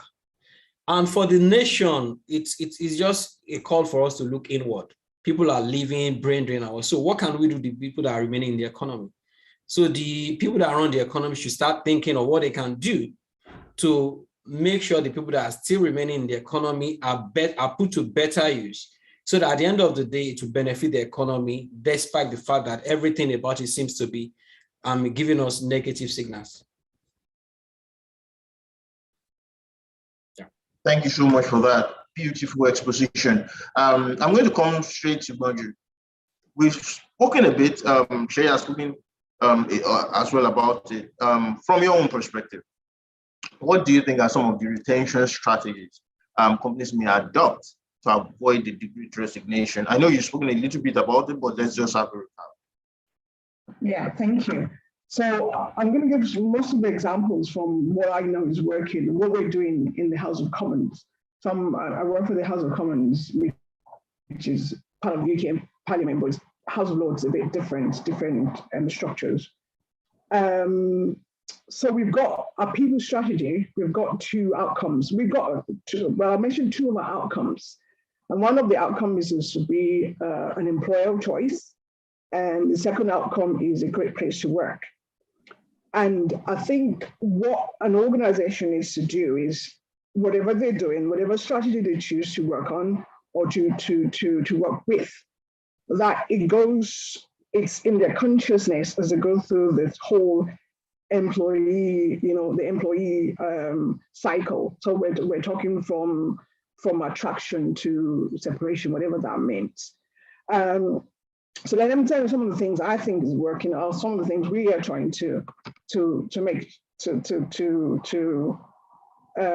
strategies we have in place. So one of the things is to consider what we've spoken about so much today, which is about the flexible working schedule. Kemi mentioned about we can't replace people. A lot of us will still prefer to work with people. I mean, I work in learning and organization development. I still prefer to have workshops and think tanks in person. It's better than using whatever tools we have online. The whiteboards never work well. I still prefer flipped out paper across the room. But the point is, if the employees say that's what they prefer, that's what's going to make them stay. We've got to consider them, just as Shay has said, for our own good. So we're trialing, we've got a hybrid working trial going on now, which ends in December. But what we found out is that there's no one shoe fits all for all teams, just as we've said, for all departments. And so it's about encouraging managers to engage the acts of possibility, what would work for you, So, I mean, my team now, going on from January on now, they're trying to encourage 40-60 coming in. I know lots of people that during the COVID, they sold their house, their flats in London, I went North England where houses are cheaper, and I've got massive houses. Now you can't tell them to come back to London. So how are they going to work? Oh, I wish I wasn't, but please send me that. Charity organizations are giving people hotel. I might just send my CV there myself. So it's about how we. And you talk about what Aramide was saying, that not everyone can work from home. So one of the projects I'm working on is what we've called a state-based project. So unlike most organizations that have the security, the cleaning, the catering contracted out to agency, we have them as staff. So now imagine during the COVID, and we work with politicians, the House of the Parliament. So while we were shielding at home, they were coming to work because they had to provide food for the MPs that came to come to work. So we've got the engineering, the maintenance team, we've got the catering team, we've got security. How do you do security from home? We've got the security team. We've got so many teams that can work from home. And so it's how we balance. We talked about, we're doing rosters in such a way that it shows the empathy and that we've got you in our mind. So it's about how are we considering how you can work with that art of possibility as you work on flexible working schedules. The other is about, we said one of the things people want is career progression, opportunity to progress, opportunity to develop. So it's about thinking of what career pathways and structures for growth opportunities do you have.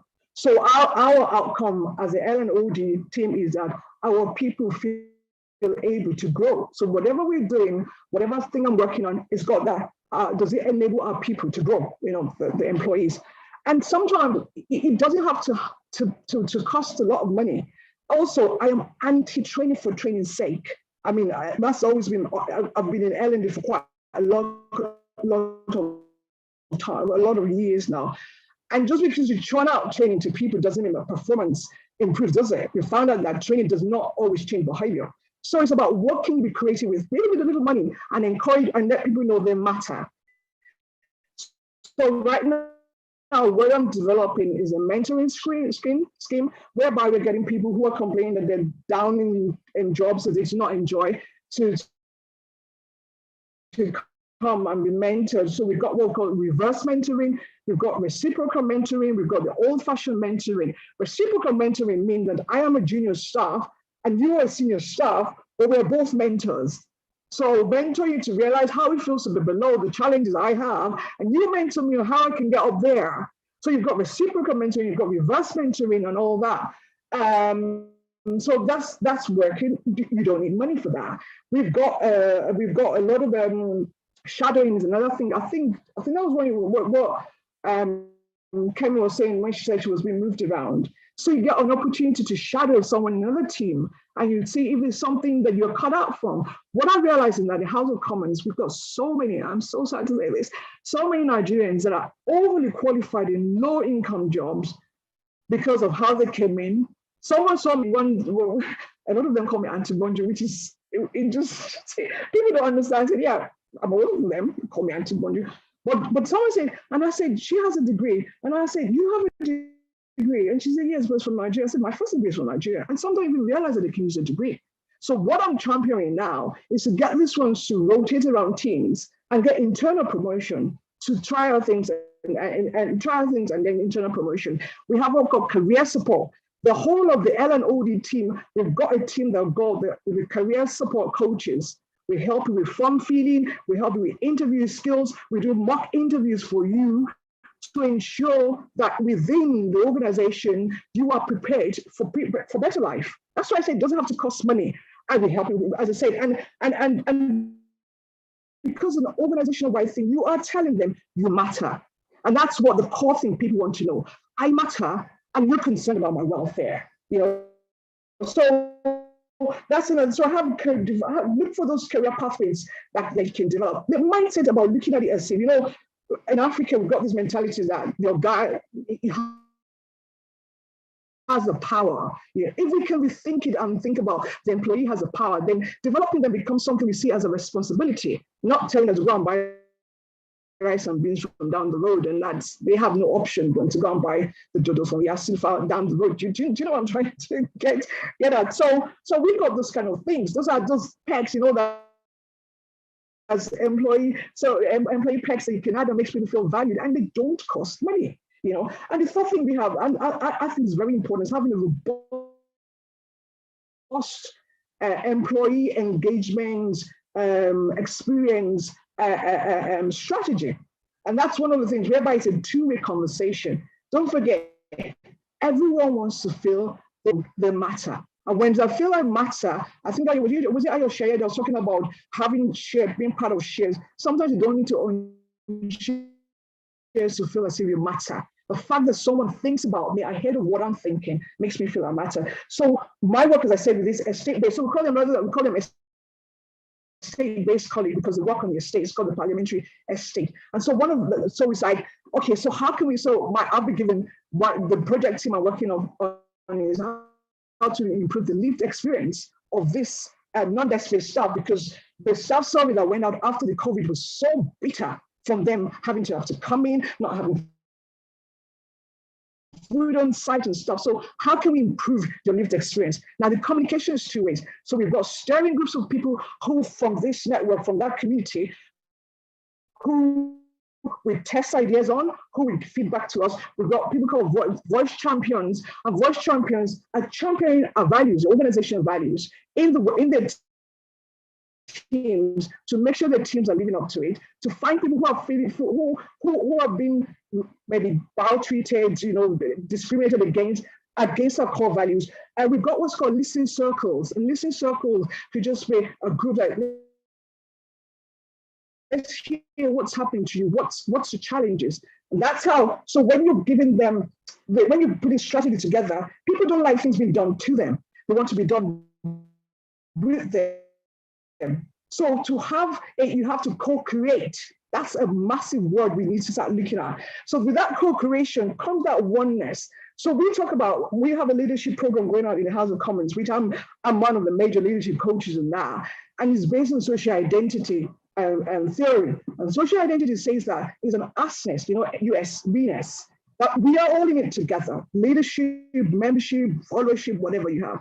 And so when you start to work with that, those are strategies that will help, that you can help retain or reduce people leaving. Those are the three things that I just thought.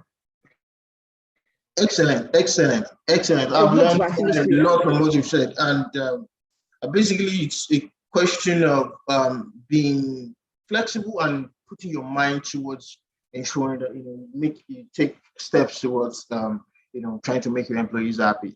Which is I'm running out of time, so but I'm going to quickly throw this question to Aramide.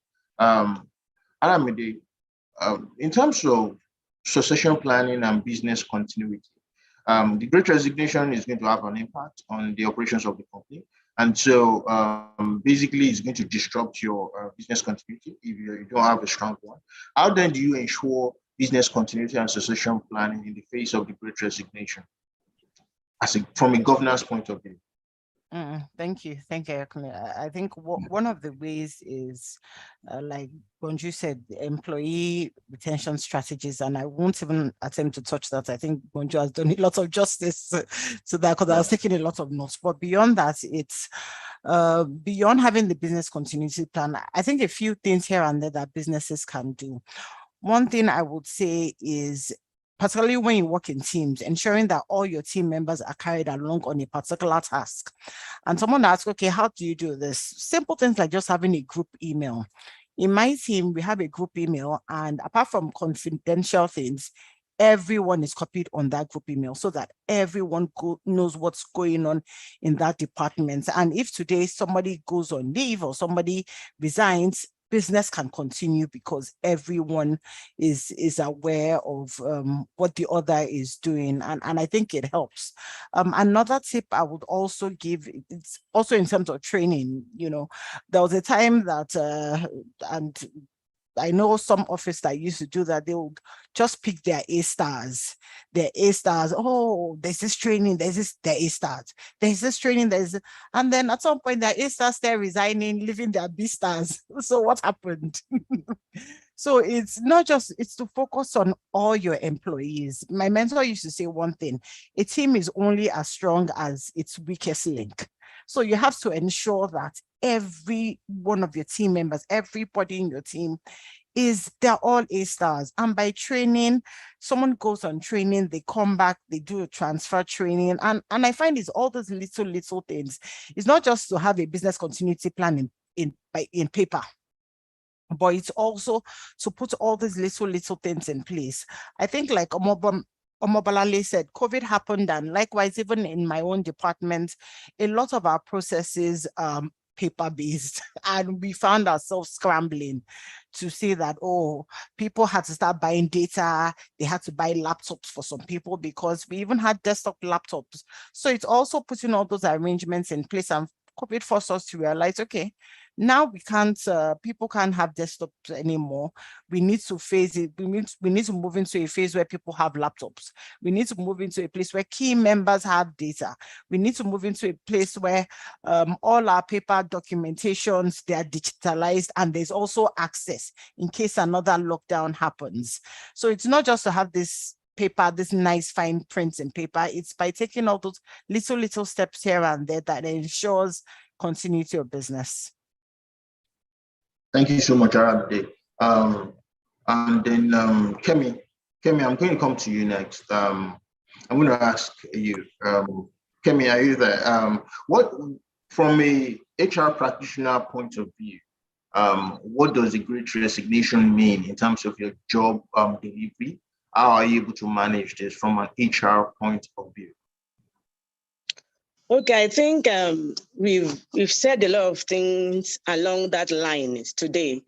And you would agree with me that in any organization, HR is just one part of it.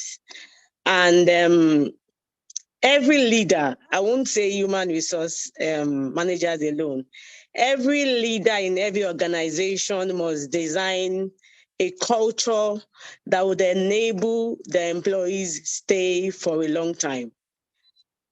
They should come up with policies that will retain talent. You know, I walked into an office recently, and as I walked into that office, the first thing I saw was their company culture. They didn't even put the vision and the mission of the organization on board. What I saw was this organization gives every staff a sense of belonging, to love your job, to love your colleagues, and to love the environment you work in. That was the company culture in that organization. And so the onus is not only on the human resource manager. It falls on everybody in that organization, including you and your colleagues, because, you know, it trickles down from the leadership positions to those who are at the bottom line. How do we want to make ourselves better in the first place? What are the things that you are going to do? Like Sherez said, he said sometimes some people are not just even employable, and that is the honest truth. You know, the gap is there. The skill gap is there. The jobs are there, but the people that are even looking for the jobs cannot even fit in to what we have on ground. So it's something that we need to actually critically look into, because it's not only a one man's job. Now, at the end of the day, how do I treat my colleagues? Some people go to work because they've got lovely colleagues. People go to work because they are just happy going to work. So we must ensure that as a leader, we show empathy. You know, that word empathy, I keep saying it every time, because it's something that covers every area of our lives.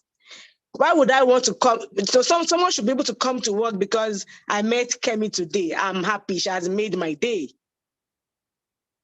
Okay, so the company culture is very, very important. What is the process? What is the structure that has been put in place to ensure that there is first a good level of communication when people can actually express themselves. Some organizations, people can't express themselves. The moment they see the CEO coming, everybody takes a bow or they take to the next exit. So we must give room for communication. So human resource, like I said, is not really our own. It is our issue, but it's not solely our issue, because it boils down on everybody.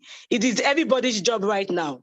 I must get to job and to my workplace, and I'm happy working because I have got a good environment to work. I've got good colleagues that I interact with every day. And also I would say that in terms of value, you know, sometimes we put this value on paper. You know, we write our value propositions a lot of times, but we do not actually execute this word called value. A lot of times we don't like to take a chance on our employees. We don't want to take a chance, right? Because you feel that they're going to drop the ball. And they said something very profound. A lot of times we send the A-stars employees to trainings and we leave those that on the B or the C levels or the Z, we leave them behind. So what makes you feel that the person on that Z level can't go for that training and come back and the person is happy?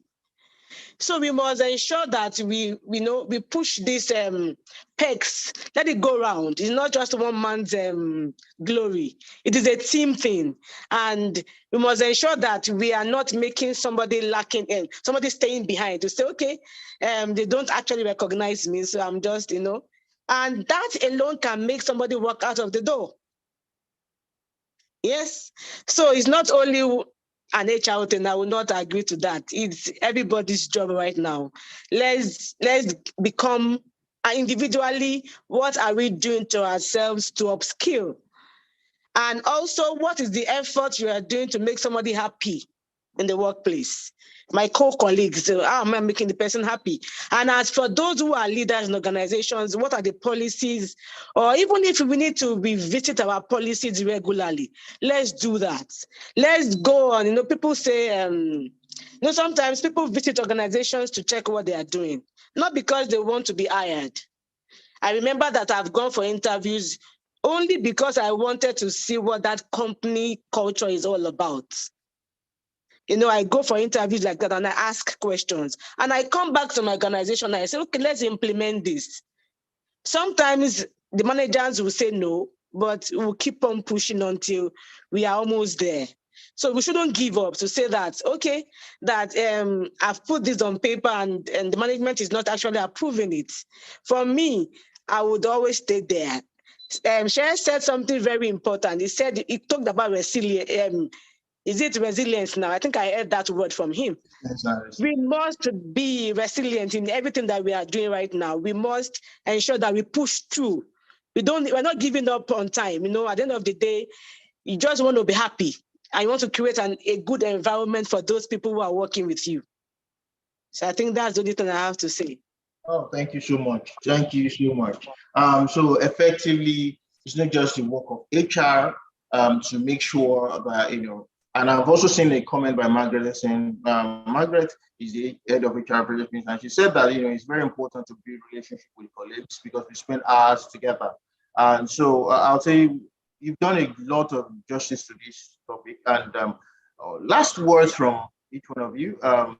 Just give me 30 seconds because we have managers on this call, we have HR practitioners on this call, and we are talking about Great Resignation. So in 30 seconds, please, let's hear from you what you think managers and HR practitioners should be doing to manage the Great Resignation and how to just free talk to us about this.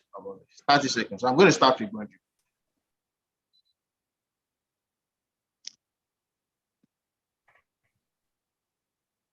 Did you say me? Yeah. Oh, sorry, it keeps cutting out. Yes, I'll start with you. 30 seconds. Just tell us, talk to us.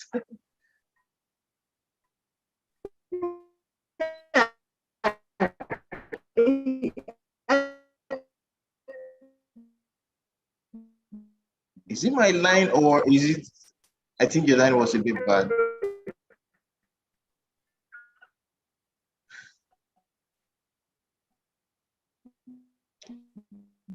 Aramide, is it? Can you hear Bonju? Okay. Bonju, I think your network is a bit bad. So hands on deck. The manager's role is very important. Okay. And so it's have regular catch-up with their staff to be open.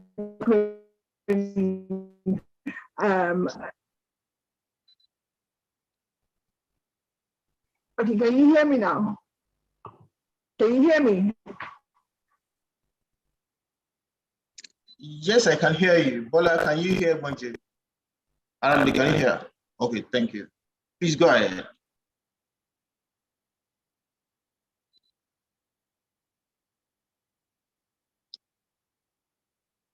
I think we've lost briefly. Okay, so I'll come back to you. But just hold the thoughts. I'll come back to you. Hopefully by the time your network is stable.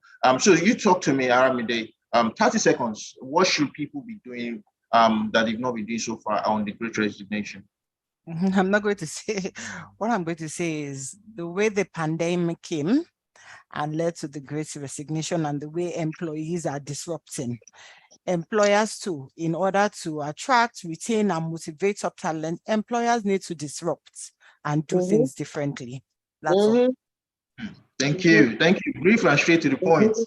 Kemi, you want to talk about 30 seconds, please?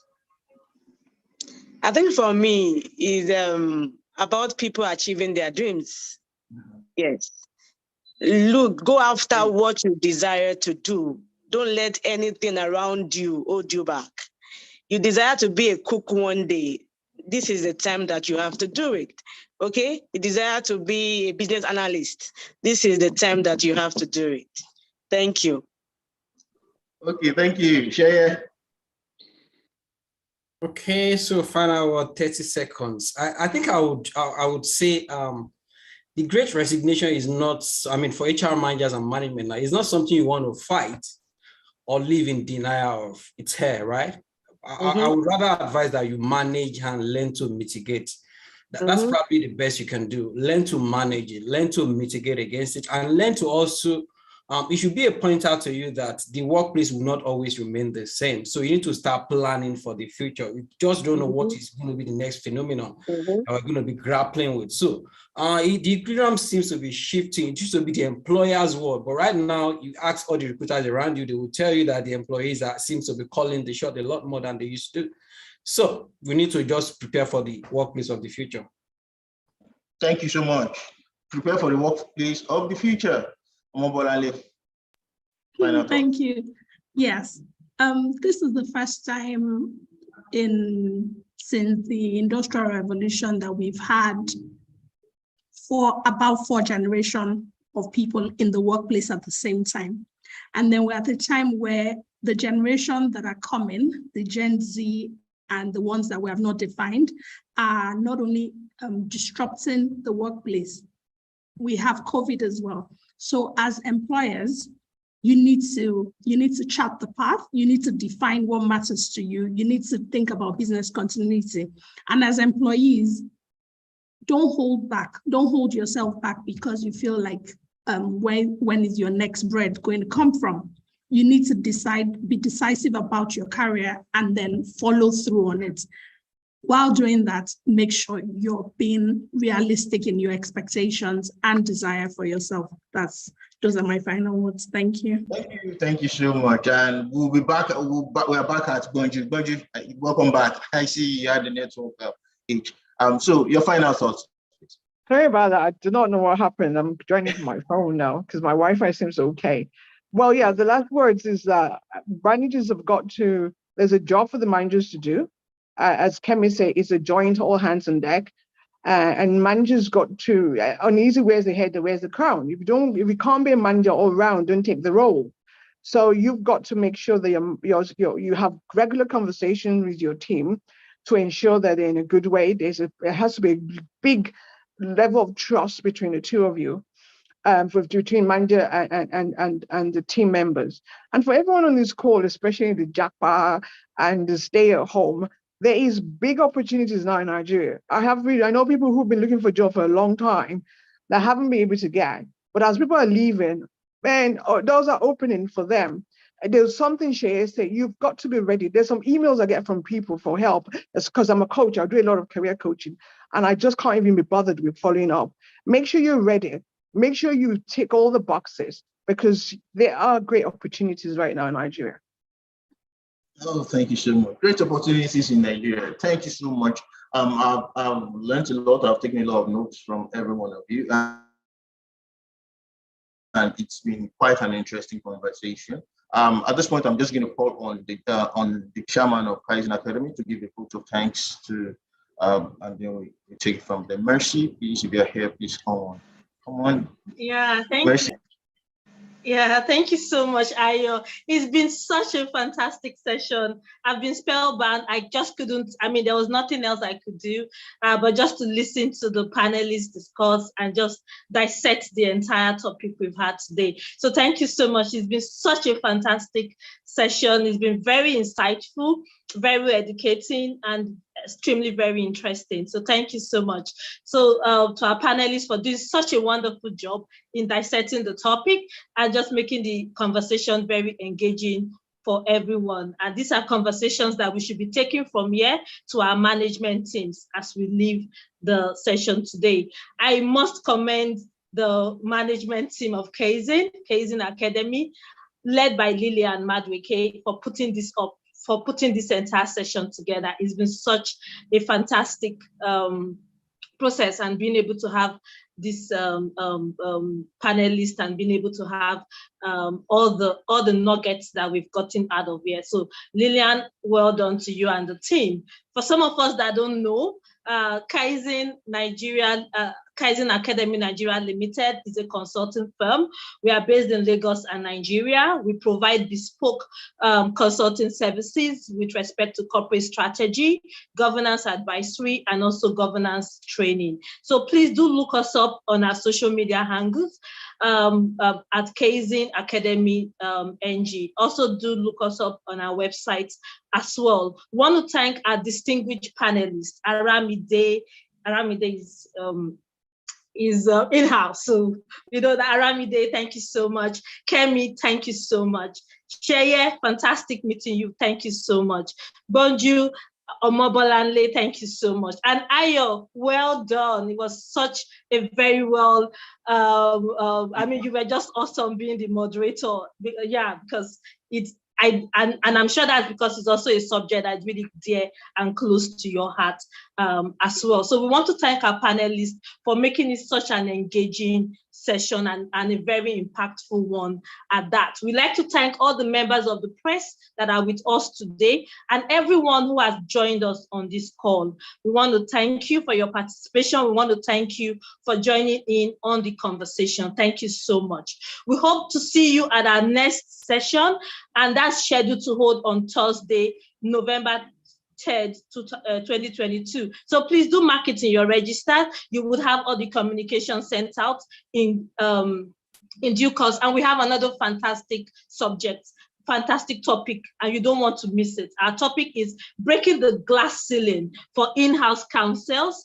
company secretaries, and chief legal officers. So please, I don't think we want to miss it. So let's get our colleagues, let's get the information across. And please, like I said, do follow us on our handles, subscribe to our newsletters, and also check out our website. So until then, until we meet again in November, this is from everyone at Kaizen Academy saying thank you so much for everyone who has been a part of this session. It's been such a fantastic one, and we look forward to hosting and having everyone back again in November. So thank you everyone once again, and bye for now. Thank you so much. Bye. Thanks for having us. Thank you. Bye. Bye. Thank you. Thank you, everyone. Bye. Thank you so much. Bye. Thank you, Aramide. Thank you, Omobolanle. Thank you, Thank Messi. you, Thank you. Everyone. Thank you, Your Thank Boju. you. Bye. It was a pleasure meeting everyone. Thank you. Bye. Thank you. Bye. Thank you.